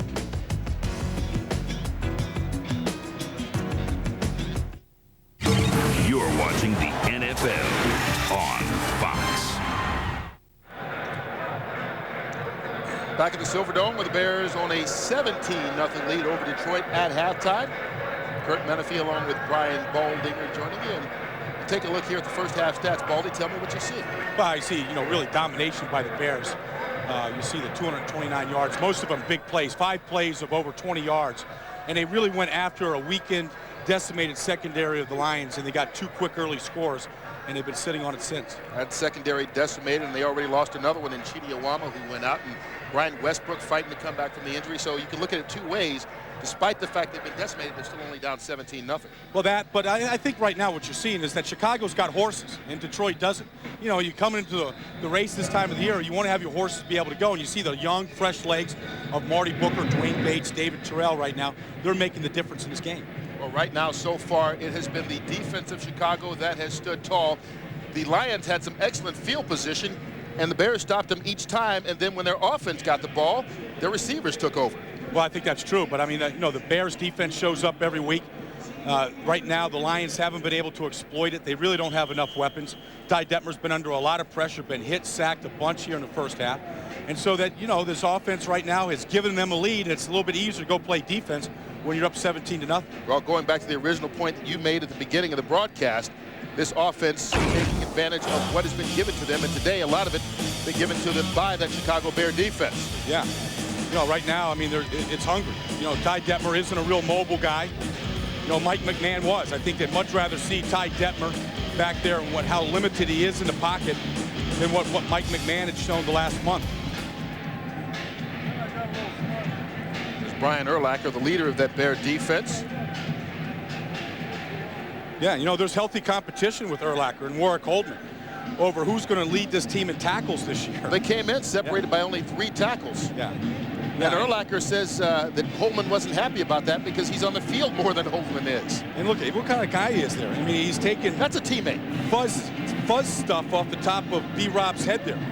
Fuzz stuff? Looking out for him. Is that an official broadcasting term, fuzz stuff? It isn't. But when you have a shaved head like B-Rob does, and there's stuff coming out of the top of it, it has to get plucked off. But that's the guy who's competing, Warwick Holdman. And it's a friendly competition. They're not selfish about it, but I mean, that's kind of a source of pride there. That's what happens. You get towards the end of the season, they've clinched the playoff spot, looking for home field advantage. Guys start checking out the numbers. Well, that's the fun stuff when you're trying to win your division. Exactly. When you're winning, you notice those things. And it ain't fun on the other side. Desmond Howard from the 4. Return of 22 yards on the play. Todd McMillan brings him down. So the Lions will get first possession here in the second half. Ty Detmer getting his first start since week 3. First half numbers, not that impressive, but once again, when you consider the pressure he was under, he did a fine job. A lot of short passes, kind of that dink and dunk type offense, nothing down the field. Not able to free up Johnny Morton at all. But you see the type of pressure that he's been under in the first half. That's not easy for quarterback then. First down from the 27. Avion Cason in the game for the first time, gets his first carry. Knocked out of bounds by Brian Urlacher, and Cason was with the Rams at the start of this year. Released, and now get a chance with the Lions. Well, watch Urlacher in the middle here. I mean, you toss the ball, he's going to run. I mean, it's right now. He's going to outrun Warwick Holdman to get to this football. Holdman gets cut, and Urlacher gets the hit. On second down, Corey Schlesinger out of the backfield. There's the other guy. Yeah. Hey, Urlacher makes a tackle, so Warwick Holdman has to make one to keep pace. Well, Urlacher beat him to the last tackle, so Holdman's got to go and get his. And the interesting thing about all 3 of these linebackers is they stay on the field the whole time. Holdman, Colvin, and Urlacher. And none of them really played linebacker in college. Yeah. Holdman and Colvin were really defensive ends. Urlacher was a safety. They're all early in their careers here learning new positions. Urlacher is learning all the time. Lions on 3rd and 1. Detmer has the time. Dropped by Emmanuel, incomplete. So the Lions begin the second half with a 3 and out. Well, we just saw 3 players that we wanted to take a look at the open. We saw Cason turn the corner with speed. We saw Ty Detmer deliver a beautiful pass to Bert Emanuel, and Bert Emanuel not able to hold on with the ball. And Marty Morningway just gave him an earful. That's the Lions' 4th 3 and out of the day. Man, it's hard to get a rhythm if you can't convert those 3rd downs and stay on the field. John Jett with the punt to Leon Johnson. Backs him up to the 14. And they call the natural. You can see why. Late penalty flag coming from way downfield as Johnson is brought down right at the 35-yard line.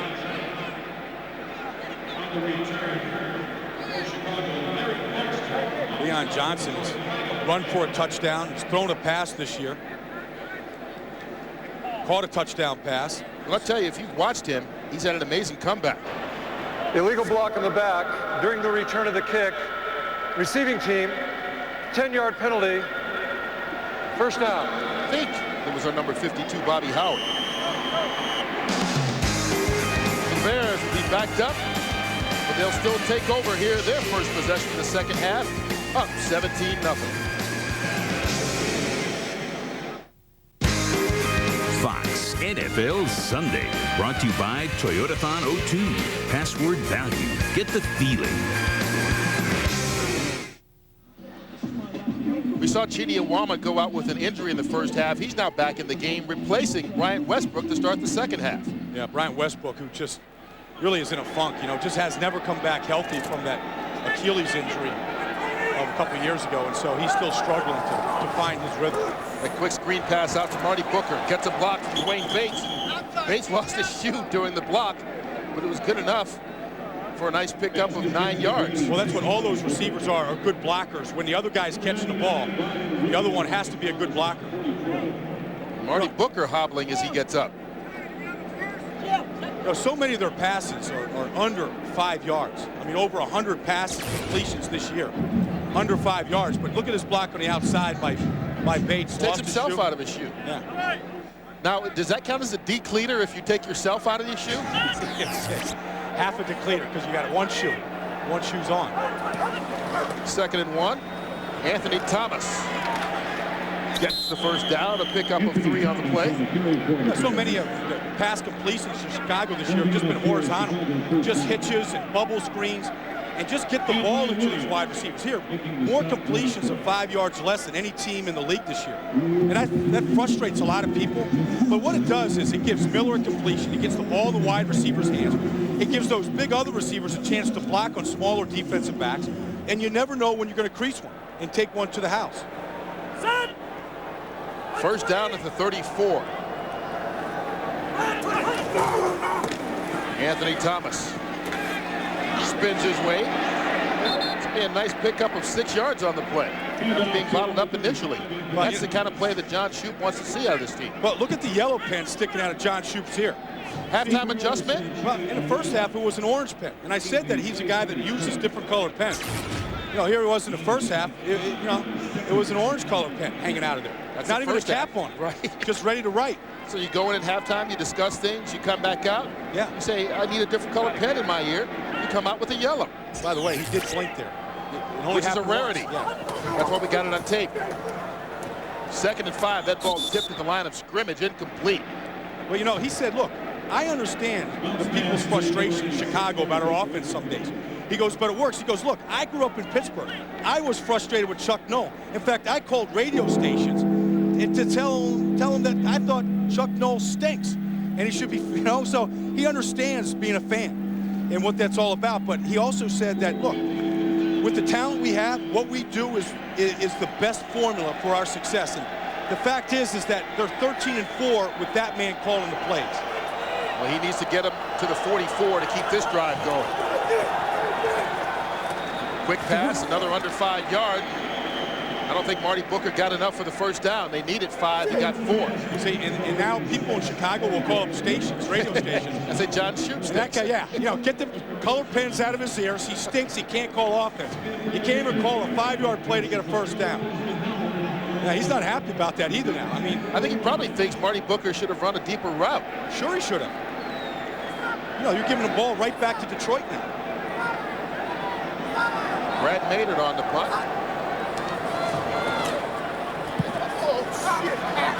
That's a high booming kick. Desmond Howard going to make the fair catch. Right at the 18-yard line, Maynard with his best run of the day so far, 40 yards.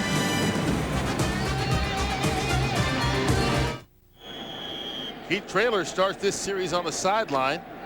One of those big Buddhas in the middle. Ted Washington still in the game, though. Yeah, well, Ted's almost as big as both. You know, I mean, he just He can't be as big as both. Well, no, but he takes up 2 spaces. As big as 2 normal guys. On first down, Corey Schlesinger tries to bounce it outside. Pick up a 4 yards on the play.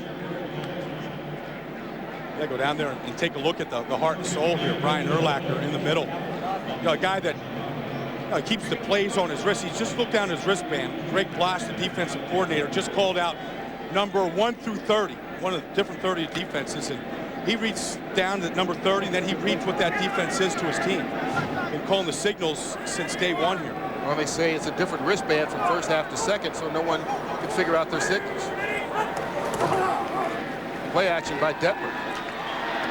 David Sloan, the tight end. Good enough for the first down. Out to the 32-yard line, a gain of 10. Yeah, you know what? And if you just plug the tape in, you sit down in an easy chair on Sunday, just watch 54, because he's going to end up at the football. Here he is in coverage. He hunts up Johnny Morton. Watch him. You're going to see 87 coming into his picture. He sees him, reads past. Now he's hunting him up. He hunts up Morton. Now he's going to go find a football. And he's going to go get a hit on. Boom. Leaves the feet right there. And I think the next stage in the development for Brian is to become a real avid film study. And, you know, he doesn't have any veteran linebackers around him that can teach him how to study film and what to look for. They got young guys on both sides of the ball. Is that incompletion intended for Bernie Manuel, broken up by Walt Harris. And there you see Urlacher. And try something a little different here. We'll put him in a little box over here. Let's take a look and see. I don't think that you can actually keep Brian in a box, but we're gonna try. Well, no offense has been able to do it yet. We're gonna make our cameraman work here to try and keep him in that box. Of course, well, you got to get Ted Washington out of the way. Get out of there, Ted. You'll never see him around Washington. But that's really what a defense is looking at. They're looking at Ted, and they can't see him. He's hidden behind him. 2nd and 10. There you see Urlacher playing the run. Of course, that's a play he doesn't make a tackle. That's okay. They'll take it. Tony Parrish stopped Avion Casey. He just went in there and just stuffed a couple of offensive linemen coming up to him, forcing it inside. But like I was saying about the film study, is I think that once he's relied so much on his ability and natural talent so far to get to the stage, which has been outstanding. But if he wants to get to that next level where Singletary was a film study guy, and he knew every tendency of every team, gave him a bigger advantage. Lions have to get it to the 42 from first. On the play action, Schlesinger out of the backfield, incomplete.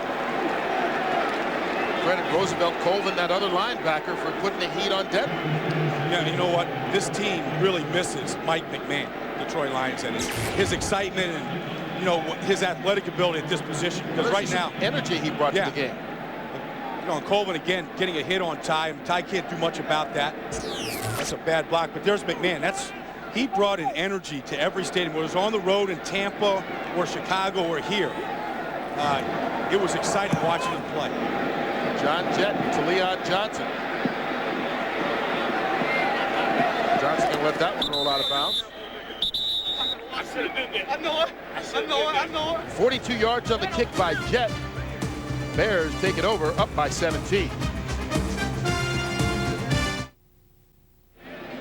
Well, Avion Casey missed the block on that last series, and Detmer got hit. What do you think Detmer goes right after he goes to the sideline? It's hard to knock the smile off of Ty Detmer. I mean, here's Cason down here at the bottom. Missed the cut of Rosie Colvin. Got another hit on Ty Detmer here today. That'll get you a talking to. First down from the 23 for the Bears. Anthony Thomas caught in the backfield. Nice open field tackle made by Brian Williams. We send it out to Los Angeles and James Brown. Hey, Kurt, take a look at what Dallas is doing. The quarterback that Chris Collinsworth doesn't like, Quincy Carter hauls it nicely. The receiver, Terry Bradshaw, doesn't like. Joey Galloway hauls it in. Take a look at what Dallas is doing to San Francisco, 24-14. Kurt and Brian, I'm glad Terry is laughing. Dallas is right now as well. Back to you guys. Man, Brian, I hope those guys don't like us, because guys they don't like have success, apparently. Well, you know what? This is a game of speed and youth, and they just saw it there with Galloway and Quincy Carter. Anthony Thomas fights his way out to the 24, pick up a 4. And Thomas came into the day hitting just 53 yards for a 1,000-yard season, and we mentioned he missed 2 games with a bad hamstring, so That would be an impressive feat. And this would be, what, his 13th game of the year? Well, it was a good draft for Chicago. And they got great effort this year in plays out of David Terrell and Anthony Thomas. And if you're looking at the Detroit Lions and what they got to do next year when they go into the draft, if they could get themselves a back with speed and power like Thomas and a man with size and speed like Terrell, they'd be very happy, you know, as part of the future. On third down, they need 33. Up high, Dwayne Bates went up and pulled it down. First down, Chicago. And that's why this is a big man's game. Dwayne Bates with the big body over Chidi Awamo here. This wasn't a great throw, but it was a great reach by Dwayne Bates. And that's what you want from your receivers. Let them go make the plays. Great concentration, bringing that ball on and bringing that ball in and hanging on. Dwayne Bates had 1 catch for 3 yards on the season before today. But this was the first real opportunity that he's had here today. And that's what you want from all young players. When they give the opportunity, go out and make the best of it. First down at the 36. Quick screen out to Booker. Well, he had that block again, but he couldn't get outside. Todd Light forced him out of bounds. You know, and then we've seen this play before. Watch Dwayne Bates now. He's not catching the ball this time. Now he has to be a team player. Watch him here on the outside, throwing some blocks for Booker, because this is Booker's man. He's got to beat Todd Light. If he beats Todd Light, then Bates has a block, and then you're going vertical and you're picking up some big yardage. That put Booker within 1 catch of the Chicago Bears all-time receiving record. Came in needing 8 to tie Johnny Morris's 1964 mark of 93. Thomas on 2nd and 7. Lowers his head. Picks up 2 yards on the play. You know, Anthony Thomas hasn't had a big day running so far today, but watching this Bears team over the course of the year now, they wear down opponents on the outside. They make them run, chase down those screens, chase down, you know, the bubble screens that they run. And then in the 4th quarter, once they get control of the game, that's when they really like to run it. And that's when Anthony Thomas picks up big chunk yardage. Well, he's had 2 big games this year, one of 173 against Tampa Bay and 188 against Cincinnati. Bears need the 46 to keep this drive alive. Through the hands of Ahmad Merritt, incomplete. And Merritt, getting his first NFL action, has had 3 balls come his way today, but dropped 2 of them. Well, the Bears receivers drop passes. But to Jim Miller's credit, he never gets on a receiver for it. Nobody wants to drop a pass. And he'll come back to him now. It's a good route. He got open. The ball was well thrown. Probably doesn't need to leave his feet to go catch that football. Bears receivers with 6 drops overall. Brad Maynard backs Desmond Howard up to the 10. And Howard tackled right in the open field. Todd McMillan once again. Yeah, great coverage on a big punt. 48 yards on the punt. Give him a yard on the return. And a big headache courtesy of McMillan.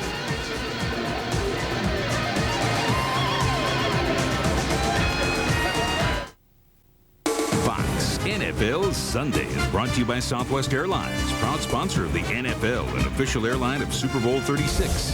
By Visa, it's everywhere NFL fans want to be. By Circuit City, we know how you feel. That's why we're here. Circuit City, we're with you. And by Black Hawk Down at theaters everywhere January 18th. The Lions fans still having a good time with the Bears fans that are in the crowd. And there are quite a few of them today. Detroit taking over at the 11-yard line. Detmer. That pass completed to Corey Schlesinger. Schlesinger fights his way for a pickup of 13. Walt Harris and Warwick Holman on the tackle.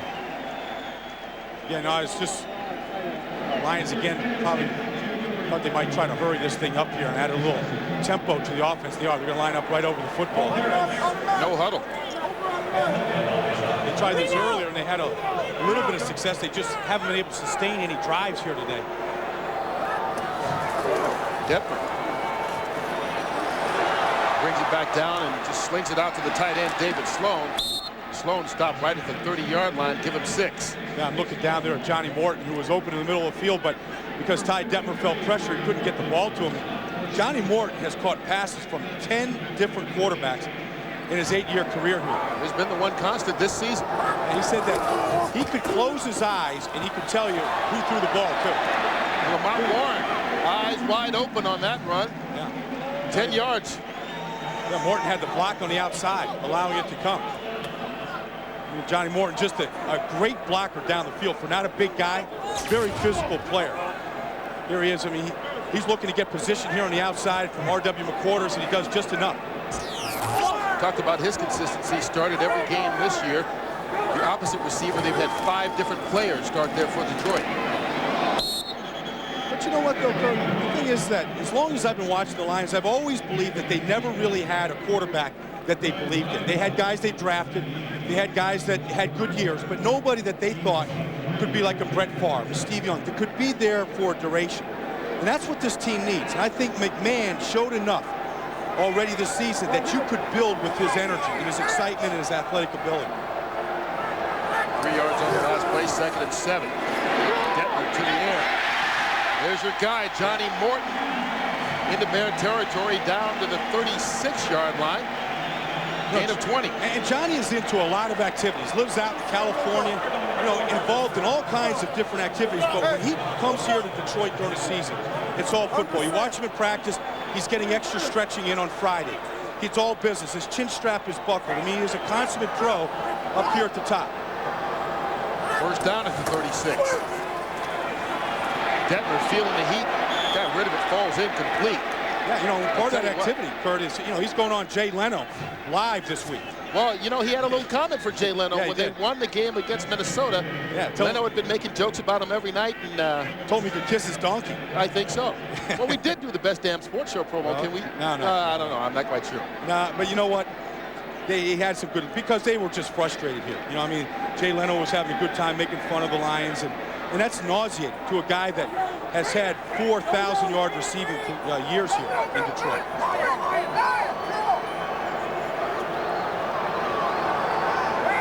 Second and 10. Off the play action. Detmer to Johnny Morton again, and that was a nice grab by Morton. Picks up 16 on the play. And if I was Jay Leno, these are the plays I would be, you know, instead of like reviewing a movie, I'd be rolling in these highlights here of Johnny working one-on-one. Good solid move here, little separation. And what Johnny needs is he needs some help. You know, Jermaine Crowell and Herman Moore were injured this year. They need to find themselves a big complementary receiver to Morton. And a consistent quarterback.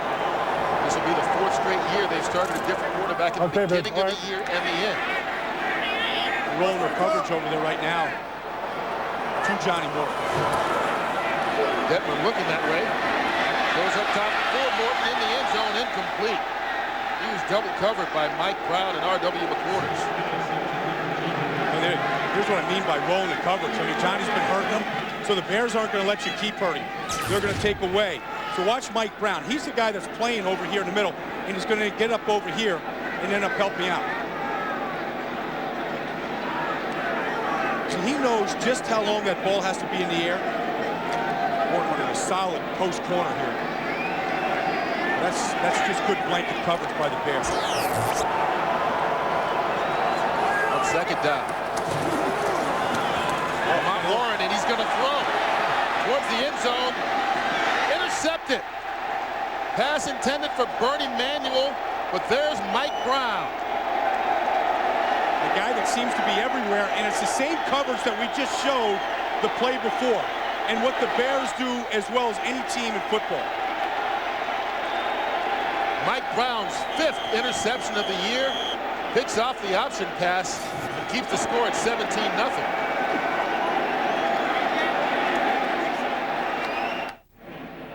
Here's the blanket coverage. R.W. McQuarters at the bottom, along with Mike Brown at the top. Mike Brown's going to be coming over here. Same coverage we saw before. It's actually Walt Harris down at the bottom. Look at this. They sit on this play right from the beginning. Easy play for Mike Brown. A guy that has really hurt the Lions this year. He was the one that knocked out Charlie Batch in the first game a month ago. Well, we talked about the Lions looking for a consistent quarterback. We know one thing, Lamont Warren's not him. Bears take over at the 20-yard line. Miller. Fred Baxter. Nice open field tackle by Brian Williams. Stopped before pickup of 4. just looking in the middle of that Detroit line, defensive line, looking at Sean Rogers, their second-round pick out of Texas this year. He's had a very good season. Leads all rookie defensive linemen in the league in tackles. And you can see the helmet's been beat up. But it's a big man that moves fast. You know, and his name is Big Baby. Well, I was saying, he's a big guy's a big kid. Yeah, and he hangs out with all big people. I mean, if he walks into a Denny's and they're ordering a big slam breakfast, they're creating a stirring. He hangs out with Stockard McDougal, who's 350 pounds, and Leonard Davis down in Arizona now is 380 pounds. And they all kind of pal around together, but he's not the bully in the group. He's the nice guy. He's the guy that likes to sit down and watch cartoons. In fact, I don't even know some of the cartoons that he watches. I know the Smurfs and I know the Snorkels, but Dragon Ball Z, I have no idea what that is. I don't know what that one is, but he said he's upset because he can't follow the storyline, and he's kind of losing track. His practice is getting in the way. You can tell he's a big baby. Yeah. Of course, we call him that while we're way up here in the booth, not on the field. 3rd and 3, Miller under pressure from Porsche, escapes it, and gets rid of the football, thrown too high, incomplete. Boy, I'm looking at Sean Rogers that time. He just got tackled. So Shane Matthews making the grab and wanted to go the other way. Yeah. Watch Sean Rogers in this one. His pass rush here against Rex Tucker. Here he is here. Watch him get taken down in this play. Actually, it's Olin Kreutz. Now we lose him there. He just got tackled. Big baby causing a big stir so far in the season. Brad Maynard. Desmond Howard. Yeah, he can. Howard making a fair catch right at the 25-yard line. 49 yards on the punt. Maynard's gotten better as the game has gone on. Sean Rogers hasn't been too bad himself. No, but here he is. You see that he gets picked up by the center, Olin Kreutz. Big. Yeah, you know, he kind of got taken down a little bit, then sat on. And can you imagine? He's a rookie from the University of Texas. He said his suite mate, of course it had to be a suite, not a roommate, was Leonard Davis, the big second pick overall in the draft from Texas. He's playing with Arizona. Yeah. Davis at 380. Rogers listed at 330. We asked him how much he weighs. He says, let's just say a healthy 300. And they don't have normal furniture. You know, when you're in a house with those kind of guys walking around, every time you bump into that chandelier, you bump into that, that anything, the refrigerator, things get moved. Denver not moving and throwing the incompletion. Had guys coming from all sides. The Bears trying to get an intentional grounding since he never left the pocket.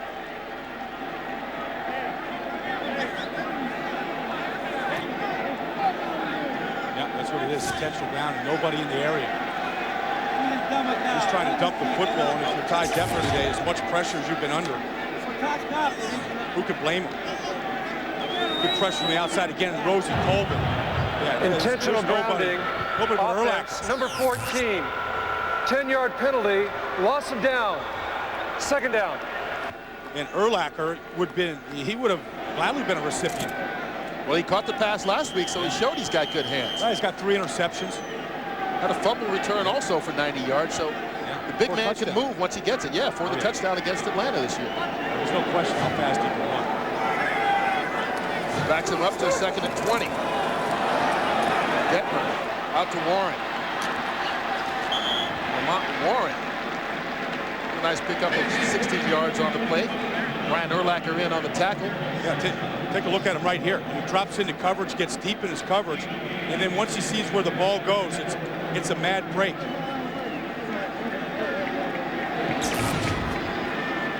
In the middle here, and he's going to get to the football now.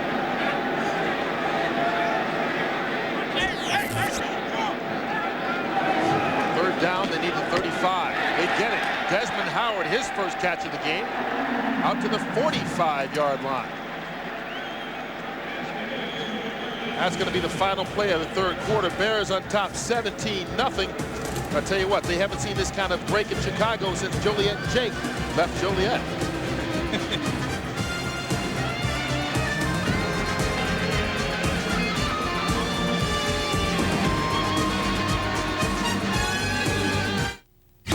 You're watching the NFL on Fox. as we start the fourth quarter. Bears on top 17-0. The Bear fans here letting their feelings be known about who should be the MVP. Oh, those jerseys are everywhere. Well, I'll tell you, he's the MVP of this team, no doubt about it. Remember the old commercial, I want to be like Mike, I want to be like Brian. Doesn't rhyme, though. No, it doesn't. But I'll work on it. I think you just said it because your name's Brian, though. I'm hoping that some people believe that. David Sloan. Ryan Urlacher with the tackle. And this defense really built around Urlacher. Yeah. I mean, they saw his talent last year. Went out and got Ted Washington and Keith Traylor to protect him better. And it's exactly the way Baltimore did it with Ray Lewis. That was their plan, and it's worked beautifully this year. 7 yards on the last play. Detmer. Right in the middle of the field. There's Sloan again. Good enough for the first down. Brought down at the 33 by Roosevelt Colvin. 15 yards on that play. And Detroit's just sort of hanging around, aren't they? I mean, it's 17-0, and you know they've kind of gone to sleep, and Detroit's just sort of, they're still trying to put something together here. And here comes the blitz. Detmer just trips and falls. I think Alfonso Boone going to get a free sack out of that one. Yeah, the pocket kind of collapsed. Detmer was underneath the avalanche. There's a man, Alfonso Boone, that you're talking about. It just got the back of Eric Beverly's foot to center. About 3 or 4 guys. There's so many in this offense, so many of the drops are short drops. 3 steps sometimes. And Beverly was getting backed up into it. Lost 7 yards on the play. So it's 2nd and 17. Chicago does not want to have Detroit score. They are coming after him every play right now. Another blitz. Detmer lost the football when he was sacked there. It looks like he recovered, however. But back-to-back sacks by this Bear defense. 4 on the day. All I can say is, you know, Ty hasn't played in a couple of months now. And sometimes you like to get hit just to get that feeling is like, but you don't want this. This is, it just caved in on him. Colvin started with heat off the edge. And again, Alfonso Boone, a young player who's gotten more and more playing time here the last few weeks, who's got tremendous strength, has really come on for Chicago. Well, there's another guy with a homecoming, sort of, from upstate in Saginaw, Michigan. 3rd and 25. They need to get it to the 22 to keep the drive going. That's Corey Schlesinger out of the backfield, not even close. Quickly out to Los Angeles, and JB with the game break. Hey, Kurt, we know it's a huge game coming up between the Giants and the Eagles. Check this out. Giants letting the Eagles know they're on the wrong end of the field and told them and showed them in no uncertain terms, get down to your end of the field. This is expected to be a very physical contest. A surefire indication right there. Back to Kurt and Brian. Mike Strahan said this is the biggest game that he's ever played in. Well, he played the Super Bowl last year. But this one is a war. This is Philadelphia. It's not the Ravens. This is a game that you get 2 times a year against that team. Lions going for it on 4th and 16. David Sloan bobbling it, and it's intercepted. Warwick Holdman with the pick. They haven't blown it down. Not down. Lateral does count to Walt Harris, but there's a penalty marker on the play as well. I threw a pretty good ball to Sloan, dropped it in. Couldn't get a handle on it.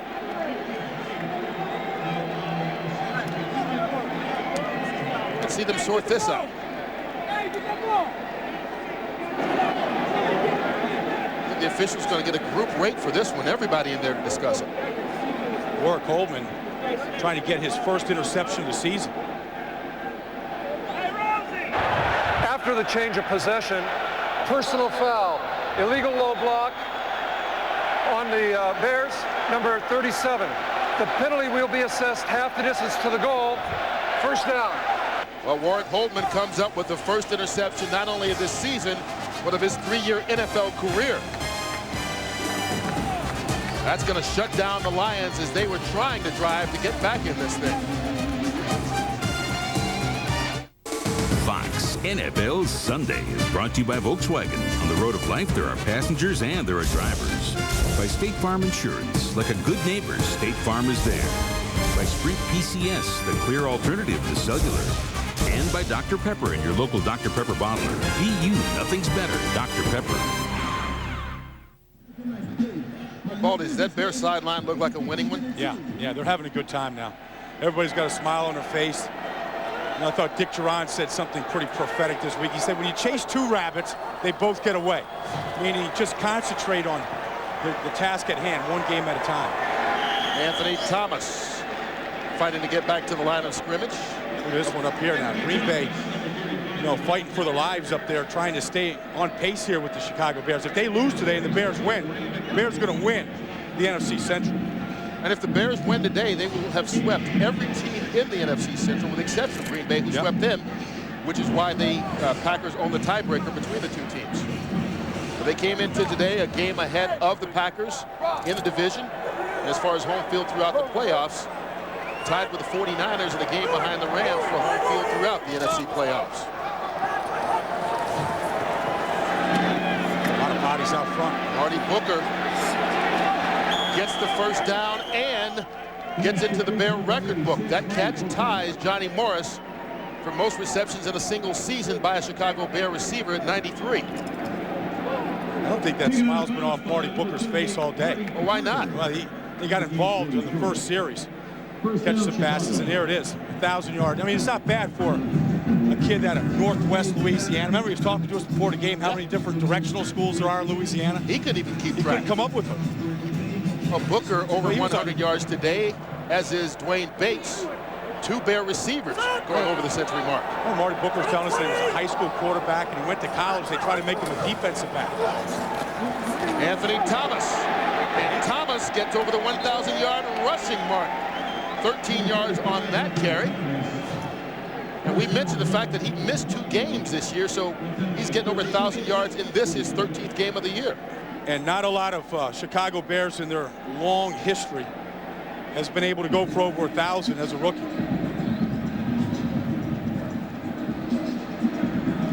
Quite impressive when you look at the list. He's got 57 yards rushing today, 1,004 for the season.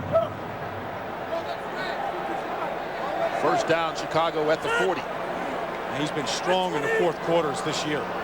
Most good backs are though. Well, they give him the chance again, and there he goes. Well, Kurt, you think about Chicago Bears history and some of the great runners, and Gale Sayers and Walter Payton, certainly. You think, oh, they must have had 1,000 yards as a rookie. The fact is, neither one of them are on that list. You would be wrong, old yak breath. That's it. Yeah. Rashaan Salaam, the latest one. Of course, you can get fooled into thinking that it's going to be a long career. Of course, Rashaan Salaam had knee surgery and had health problems soon after that rookie season. But one thing they've got now that they didn't necessarily have then, they used Leon Johnson as a short yardage back. James Allen, who was a 1,000-yard guy last season, to kind of spell the rookie and not make him carry the load by himself. 2nd and 6, the pitch to Thomas. Lowers his head, picks up 2 more yards on the play. And it looks like Chicago's just going to be content here to kind of control this game, the rest of the game on the ground, run Anthony Thomas, get him some carries, get that offensive line, just sort of doing their thing, which is smashing bodies. See him pulling. John Schubert, that pen's gone now. He lost the pen out of his ear. What would happen up here? Well, they've got the lead now, and they're running this run down the clock. No, John Shoop's not taking these. If John Shoop had a detailed car wash, all right, you would have the cleanest. What is that play? What is that? Hook him. The fish hook. No, that's a hook. Set the hook. Let's see if they got him on the line on 3rd and 3. First down, Marty Booker with the grab. Look at that. That's the fish hook. That was the play. They ran it. Yeah. I was just thinking that, John Shoop had a detailed car center, and you took your Ford Mustang to get it clean, it'd be the cleanest car on the lot. The manifolds would be clean, because this guy is the most meticulous coach that I've been around, designing offense and then staying with it. And he's not going to, believe me, he'll continue not to blink. And he's just wired up now, getting the plays in. We should put a clock. There we go. Yeah. 2 in a row. How about that? 1st and 10 from the 47. See how I worked in Ford Mustang here in Motown, Detroit. Ford's on the line. Nice job by you. That was my first car. Well, you mentioned that motor oil thing earlier, too. Yeah. You know, the commercial you did. I think you're working on another career. Yeah. Pitchman. Well, you mentioned this fourth quarter, and this is when they like to let that offensive line do their thing. They like to let Anthony Thomas carry the ball, and we've certainly seen that here so far. So just over 7.5 minutes to go. Chris Valario up there looking at the screens, looking at the clock. Melt away here. They don't know is what's going on up in Green Bay right now. Somebody knows, trust me. 2nd and 5. Thomas again, this time stopped in the backfield by a former Green Bay Packer, Brian Williams. Brian Williams getting a little chance to showcase his talents here. Look at the offensive line now. Giving up 1 sack. They'll take the smile off all their faces there because they've given up a sack today. In 7 games this year, they've gone without giving up a sack. They went last week without giving up one. But it's a good group. They get together every Thursday. That man, Big Cat Williams here, he's sort of the guy that, that leads them out there on Thursday night. Take a look at that scoreboard. Minnesota has taken the lead over Green Bay with 10 minutes to play.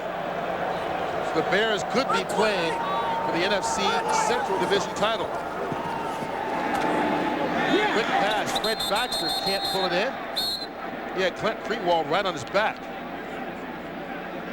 Baxter still down, grabbing that shin of his right leg. Of course, Fred Baxter's a guy who's also missed a couple games this year with hip and neck problems. Yeah, but by and large, the Bears have been healthy. We said that the offensive line has started every game this year, Kurt.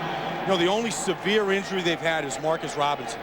But we saw, even today here, great young players step up. Dwayne Bates and Marty Booker. These guys have stepped up to the point where, you hate to say this, but they haven't missed Marcus Robinson much.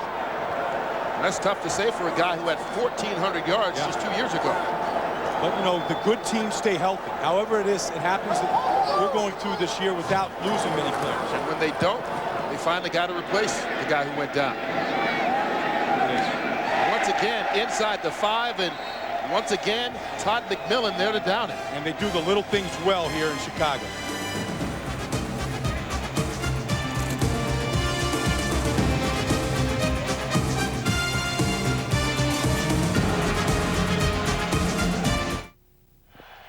New Year's Day, join us here on Fox for one of college football's most storied bowl games with the 66th SBC Cotton Bowl Classic. Roy Williams and the 10th-ranked Oklahoma Sooners look to stop the Arkansas Razorbacks in the first meeting between these two rivals since 1987. That's 11 a.m. Eastern, 8 Pacific, only on Fox. Detmer from his end zone, out to Corey Schlesinger, going nowhere. Mike Green wraps him up right at the line of scrimmage. I'll be at that Cotton Bowl in Dallas, Kurt. Arkansas and Oklahoma. Going to stay warm this year? I don't know. It's always cold at the Cotton Bowl in Dallas. It's crazy down there. It is. But Oklahoma, they started off the season 7-0. It looked like they were going to play for another national championship before they lost to Nebraska. Detmer out of the end zone again, completes another pass. David Sloan good enough for the first down. 12 yards on the play. Lions working with the no huddle once again.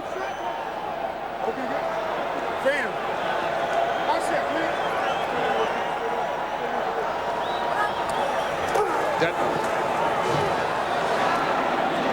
Corey Schlesinger wrapped up by Brian Urlacher. It's a machine, isn't it? He really is. And he's always talking. He's always barking out signals, letting everybody know. That's what the leader does, and that's what the middle linebacker is. He's got to be the guy that delegates. Urlacher with 6 tackles on the afternoon, but he's been all over the place. Looks like David Sloan has 2 right in the middle of the field. Sloan with the grab. That's his 6th catch of the day. Wyatt 6 catches, isn't it? He used that one to pick up 15 yards. Looking down at right tackle, Stockard McDougal, the #1 draft pick 2 years ago. They gotta make him a player, and that's going to be his position, right tackle. Protect to the backside right now. Wow, for Johnny Morton, what a catch! R.W. McQuarters was draped over him, but Detmer put it in the right spot, and Morton made the excellent grab. Well, what concentration on Johnny outside. Both hands on this football now, working on R.W. Another post corner route. Whew. He's going to make a number of catches this year. They got to be on the highlight reel. 18 yards on that reception. First down in Bear territory. Well, that one won't make the highlight reel. Detmer slow to get up. Mike Brown bringing the pressure, and there you see Detmer. And keep in mind, Mike McMahon, normally the starter, in street clothes today with that sprained foot. And so right now, Scott Dreisbach, who was just signed off the Bills practice squad 4 weeks ago, their only backup. You see Mike Brown. Mike Brown's the one that put Charlie Batch out. He just got the hit on Ty Detmer. Ty doesn't look real happy getting up. Well, he has been battered. I'm sure bruises all over the place, too. That's a season worth of pressure. Here comes Mike Brown again. Going to get another shot on him. That pass caught by Desmond Howard. 46th pass of the day by Detmer. 9 yards. Oh, Ty put a little oil on that shoulder joint of his. Keep that thing loose. Nice catch by Desmond Howard. Seen some good performances from two good veterans here. Both Wharton and Desmond Howard today. Detmer, pass number 47. David Sloan can't get it. Out to Los Angeles and JB for another game break. Hey, fellas, take a look at Spurgeon Wynn. He's only 5 of 17 for 74 yards. This one, 47 yards to Byron Chamberlain. Take a look at Randy Moss coming to your screen with the block. I guess he wants to play. Green Bay on top, though, by the score of 16-13. Back to you guys. Well, you know what? A couple of other NFL Europe guys, Byron Chamberlain and Spurgeon Wynn. Yep. Good European connection there. Lions going for it on 4th and 1. Detmer, incomplete. Lamont Warren, the intended receiver, but there was Mike Green. Well, they can certainly be like Mike today, no matter what the color, brown or green. They're both all over the place as the Bears in that series. From the Pontiac Silverdome, Kurt Menefee, Brian Baldinger, being joined now by the third member of our crew, Jennifer Hammond, on the field. All right, thanks, guys. Ty Detmer has one less target. Bert Emanuel out for the rest of the game because of a sprained knee. Defensively, James Hall out with a knee injury. As for the Bears, tight end Fred Baxter has a sprained right ankle. All right, thank you very much, Jennifer. There you see Baxter being carted off. You saw him before the game. Good addition to this team. Got a big touchdown pass against Tampa a couple weeks ago. There's Anthony Thomas, and the A-train rolls on. We roll it out to Los Angeles for an update on that Green Bay, Minnesota game. Hey, Kurt, back and forth affair taking place here. Take a look at Amon Green stepping his way nicely 4 yards to pay dirt. It is now 17-13 Green Bay.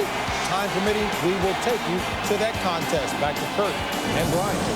All right, JB, and we can't say it enough. Green Bay has to win that game to keep Chicago from winning the NFC Central today. And even if they win, if the Bears win next week, they will clinch the NFC Central. Yeah, the Bears don't have to look behind them. They just have to take care of business, and they'll be the winners of that division. The pitch to Thomas. And the A-train just getting back to the line of scrimmage.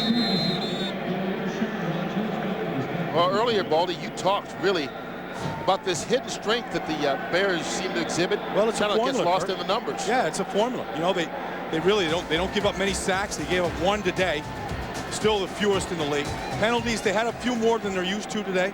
But look at their net punting average, 2nd in the league. Didn't lose any fumbles today. So it's all tied together to strong defense, excellent special teams. We saw a number of punts down inside the 20. They make the other team go a long field. They don't beat themselves is what they're doing. And today, they scored in the first 2 possessions, got the lead, and just grounded out after that. Yeah, and that man, Ted Washington, has made a huge difference. You know, Ted Washington and Keith Traylor, between them, have played in 13 playoff games.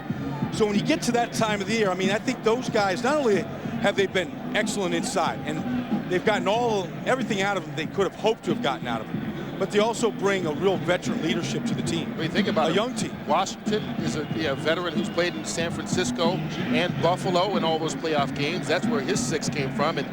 And on the other side, Keith Traylor in 7 playoff games and 2 Super Bowls with the Denver Broncos. And the young players on this team told us that when those guys speak, you know, it's kind of like E.F. Hutton. They listen because they know that they have been where they want to go. Well, I mean, this guy right here is deserving of being the Pro Bowl, Mike Brown. He's talking to Carl Powell right there. You know, and he's a player that understands the game. The game is easy for Mike. He understands angles. He understands where to go and how to get there. But he still hasn't been in that big game. And the first big game I think they played this year was a couple of weeks ago in Green Bay, and they lost that game 17-7. They didn't play well, either side of the football. But that was a playoff-type atmosphere and something that you hope that those veteran guys can help them raise that level of play. Well, you see Bears fans, Super Bowl, of course, in New Orleans this year, and they're kind of looking forward. But I tell you, this tournament's wide open. It really is. You get there this year, it's wide open. We've seen a number of teams, St. Louis, who may get home field throughout the playoffs. They've lost both their games this year in St. Louis. And of course, you got San Francisco, who's struggling with Dallas today, but they've put together an 11-3 start to this year. And Green Bay, of course, has beaten the Chicago Bear team twice. You know, the Giants and Eagles still haven't decided who's going to win the East. You know, the Super Bowl this year coincides with Mardi Gras in New Orleans. You think there'll be a party down on Bourbon Imagine Street? Those Bear fans that have been suffering this long down in New Orleans on Bourbon Street during Mardi Gras and Super Bowl week. Can you imagine being the sanitation crew that has to clean up after that? You have to sweep up a lot of bodies out of the gutter. 3rd and 5. Thomas again. Going to be about 2 yards shy, maybe 1 yard. Picks up 4 on the play.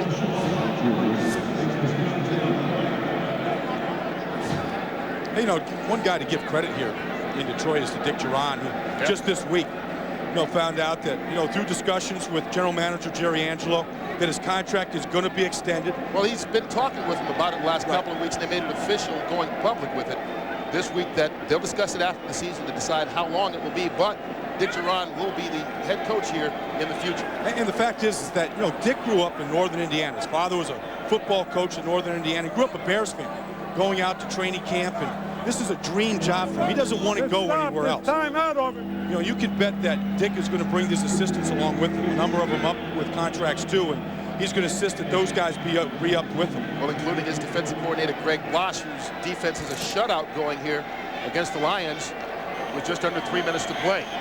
Yeah, and Dick was here when this stadium was first constructed. He played his games in Detroit at Tiger Stadium.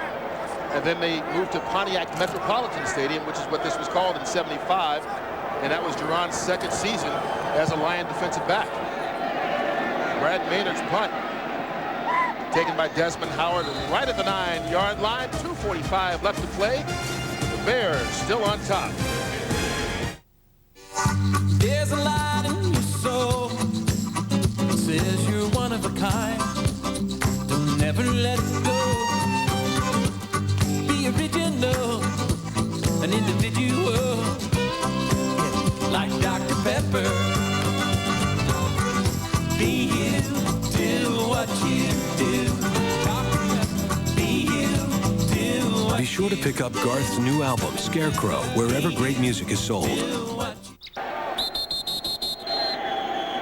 2:45 left to play. Bears on top 17-0. If they win today and the Packers lose for the first time since 1990, the Bears will be NFC Central champs. But right now, as they're trying to discuss the time of that last timeout, Tony Corrente going to the sideline. But right now, we understand the Packers have extended that lead to 24-13, so it looks like a clinching will not happen for the Bears this afternoon. But once again, they control their own destiny, as they say.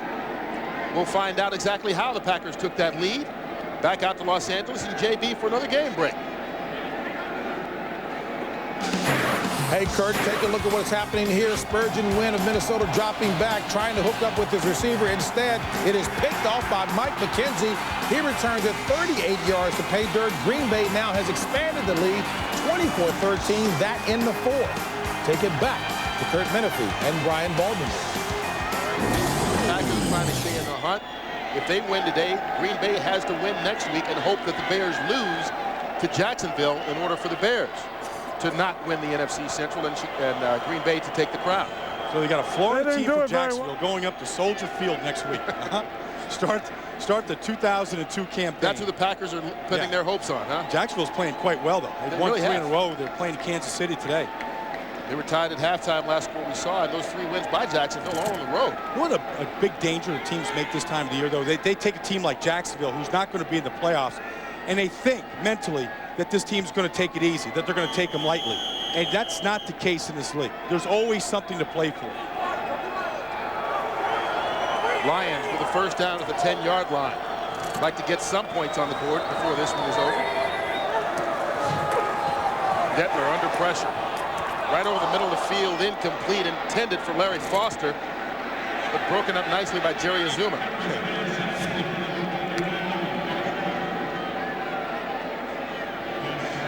There's a late penalty flag down on the play as well. That's going to be a personal foul, roughing the passer against the Bears. Personal foul, roughing the quarterback, contact to the head of the quarterback. Defense number 53, 15-yard penalty, automatic first down. That's on Warwick Holman, roughing the passer. Why so late? These guys are just trying to get sacks now. Are you kidding me? I mean, they know that.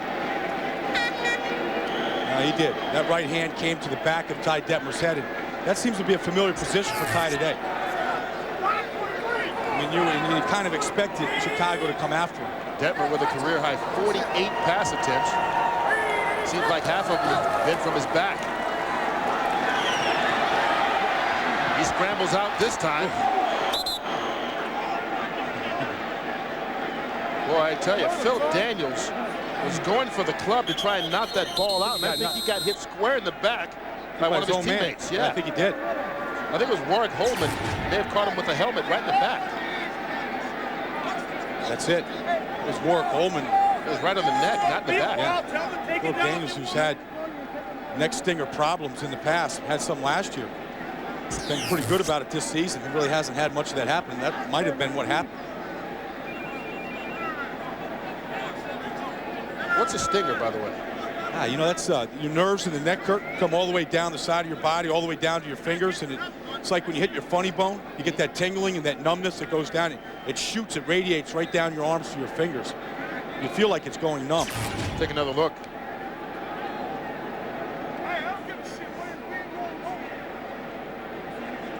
I just caught him just at the right angle. You can see Daniels immediately feeling the pain. Gets his head turned around right at the neck.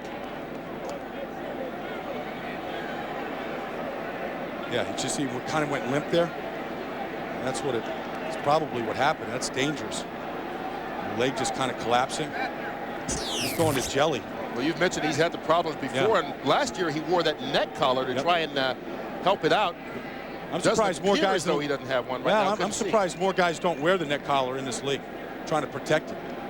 While we're waiting, we'll take a look at some other scores, and you see San Francisco losing today, which means that the Bears will have a home playoff game. Now, whether it's a wild card game or a divisional game as the division champs of the NFC, we don't know just yet, but they will have a home game at Soldier Field during the postseason. So there's going to be at least 2 more games at Soldier Field this year. Rush out and buy your tickets in Chicago. We'll be in Jacksonville next week, and then the following week at least 1 playoff game. You know, they could wind up with a bye the way things are going right now. There's a couple guys wearing some neck collars. I mean, you used to see a lot. But they're all old guys. And Matt Joyce, who's been in this league for 8 years. Alan Aldridge, who's been here Good for 8 point by years. you, Kurt. No, the guys that, you start, you're just a battering ram and you're running into guys. I mean, that's what's happened. Buffalo beating the Jets. The Jets with a win could have gotten into the playoffs on the AFC side. No, coulda, woulda. And they had a chance. That was at home. That was a game here. Good win for Dallas, though. Knocking off what looked to be as, maybe the second best team in some people's minds to St. Louis. All this stuff boding well here for Chicago, for the Bears and Bear fans. Daniels now on his feet. Still hasn't taken a step just yet, though. One of the things you look at this time of year as you look around the league, not only who's the best team, but who's the best player. Although, the way they vote for the MVP, I don't think the best player always wins. Well, it depends on how what that means. I think the best player is the guy. The MVP should be the guy who's the most valuable to his team. This guy right here has thrown 30 touchdowns. He's got the best team in football in the NFC. It's the second year out of 3 now. He's thrown for over 4,000 yards. I mean, I think the ball's in his hands every offensive play. But to me, he's the winner. But to me, Brett Favre is the guy, if you took him off the Packers, that's a totally different team.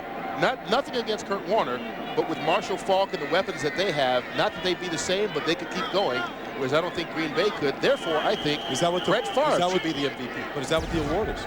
Well, that's the question. And the reality is, I think you probably agree with me, Marshall Faulk is probably the best player in the league. Boy, Detmer hit as he throws, and that's picked off and an easy touchdown for Walt Harris. Yeah, it's time, for safety's sake, to get Ty Detmer out of this football game and stop throwing the football like this. 39 yards on the interception return for Harris, the third touchdown of his career. Yeah, this is just safety issues now. I mean, Rosie Colvin has been hitting him since about the second play of the game, and that's what happened. Harris, the benefactor. And the Bears have been scoring touchdowns on defense a lot this season. That was just a rough pass for Detmer. His 50th pass of the day. Yeah, you know, and Ty is from San Antonio. He's going to end up in a convalescent home down there in San Antonio until about March. He takes a couple more shots like that, yeah. He won't remember the Alamo. Rosie Colvin has shown that he is the best pass rusher on this football team as he gets more and more used to it, and that's what he did in college. He planted that right in Ty Detmer's chest. Well, I think one thing you've seen today is people like to talk about Urlacher as the linebacker. There's no doubt that he is the star of this defense, but he's not alone. No, he's got a lot of help now. And all three of those linebackers, we've seen Holdman, Colvin, Urlacher all make a number of plays today. When have you seen 15 hits and 18 hurries? I don't know. That's... Well, the Lions are going to get the ball back here, and it'll be interesting to see if they do put Detmer back in there. I know this. I know that wherever Ty Detmer goes, and I remember him in Philadelphia and San Francisco, is that he always has the respect of his team because he's always going to be a tough guy and take those kind of hits. Greg Bloss has to be proud of the job his defense is doing this afternoon. Pitching the shutout and scoring a touchdown as they take a 24-0 lead. Well, he thought this was going to be a dangerous game. He thought that, Detroit was going to be laying in the weeds with some baseball bats. And he thought he was going to have to resort to some jungle warfare to knock him out, but that wasn't the case today. They just played sound, solid football, no gimmicks. They blitzed a lot, and they're blitzing a lot more than they used to right now because they're getting to the quarterback. Well, they played bear football, with the exception of those 2 quick drives at the start of the game. I mean, they scored early, but that's something they hadn't been doing. But after that, they just ran it, and let the defense take over. Yeah, and if you play the Bears, then I don't care where you play them, when you play them, you're going to get hit. You're going to remember some real tattoo shots. Ty Detmer will throughout the offseason. It's a short kickoff. That's going to go out of bounds, so the Lions will take over at the 40-yard line, and looks like they're going to do it with a new quarterback. A lot of trash talking and pushing and shoving going on all of a sudden. Yeah. Well, these two teams are rivals, and it was the Bears that came to Detroit last year, the last week of the season, and knocked them out of the playoffs. And that was really what the springboard was to all the moves that the Lions made this offseason. Well, the Bears, as they hold on here, just over 2 minutes left to play. Yeah, I don't think Ty Detmer come back in the game. I think he wanted to come back. I think they're ready to put Scott Dreisbach in there. I think Ty just went there and talked him out of it. Well, he was warming up on the sideline, and Detmer didn't look like he was going back, didn't have the helmet on, but talked his way back into the game. Sounds like the crowd, what's left of it, appreciates it, getting a small bit of applause.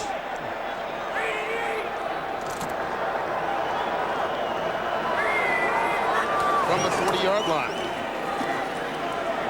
Pump fake. Corey Schlesinger. Chased down by Brian Urlacher after a pickup of 11. That gets us to the 2-minute warning.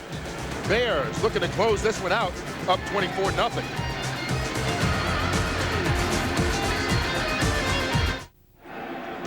Tonight on Fox, start your New Year's celebration early. It's the best night of television on television. Blast off with Futurama, then it's King of the Hill, The Simpsons, Malcolm in the Middle, and The X-Files. The New Year's Bash kicks off tonight at 7, 6 Central, right here on Fox. And this has been impressive football here for Chicago. A tough place to come to play. They've only you know, taken Detroit 2 times in a season. They haven't done it since 1988. Yeah, that was the last time they swept the Lions, 1988. Corey Schlesinger coming out of the backfield, races out of bounds to stop the clock. We mentioned, I mean, this is a domination of this division. Yeah. With this win, they will have swept every team in the Central with the exception of the Green Bay Packers. Yeah, you know, and I was talking to Greg Blash about that, those Detroit losses, and they just didn't play well. I think they'll learn from it. And if they end up playing each other, however that might happen in the playoffs, I think that they'll be better equipped. I think they'll learn from those 2 losses. And that's what you got to do from any loss. Anytime they've lost this year, whether it was to Baltimore or to Green Bay, and either one of the 2 times, they've come back the following week and rebounded. 2nd and 9. Here comes the blitz. And boy, you mentioned they should get Detmer out of there. Yeah. Jerry Azuma coming in along with Roosevelt Colvin. Sack number 5 on the day by this Bear defense. Let me tell you something. In this league, you get paid a lot on sacks. You get a chance to go get yourself one. You add them up. Because at the end of the year, when you look at what you have, you don't remember how you got them or what game they came in or when the game was. Well, look at Detmer ducking. I mean, it's a good thing he did, but, you know, he's rightfully so. He's a little gun-shy right now. Lions using their final timeout. Lions desperately trying to get on the scoreboard. Chicago just isn't going to let them. Yeah. Well, the Bears with the win will go to 12-3, and you mentioned they lost their opening game of the year to the Baltimore Ravens, and since then they have been the surprise team of the league. I saw them in preseason, you know, out of training camp in Plattsburgh, Wisconsin, and there's no way I thought that this team could contend for this division, much less win 12 games like they have. But give Dick Duran credit, give those 2 guys that defense credit, really the entire team, how the young guys have come on. They believe in a system. Sack number 6. Football out, and the Bears recover. Well, the ball's still out. Bobby Howard did get the recovery. They say he was down. And so that may be the best thing that's happened to Ty Detmer all day. Sometimes you just want to put an end to the misery. Just call off the Wolves.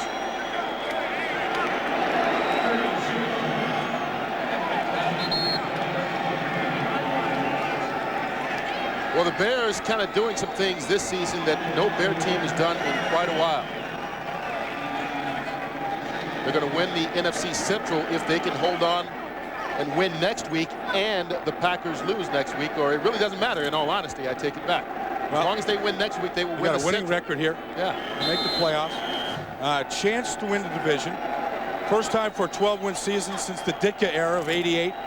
Swept the Lions here. And, you know, this one, everybody in Chicago has got their fingers crossed. And you know, a game like today should make some of those fans in Chicago that are doubters and not believers in what that man has been doing all year long, they should make them believe a little bit more. All that's left is one more win or one more loss by the Packers, and they will win the division. And we'll see about that Super Bowl down the road. And I tell you, the Chicago Bears get in the playoffs, they're going to be selling a whole lot more Urlacher jerseys.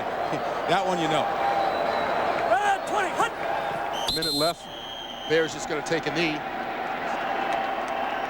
There should be no reason you think the Lions are going to stop this clock. Well, you know, looking at Dick Duran, you barely see a little smile from him. He never changes. And that's what the players love about him, the fact that he hasn't changed when they were winning 5 games last year or winning 12 games this year. His demeanor, how he treats the players, has been consistent.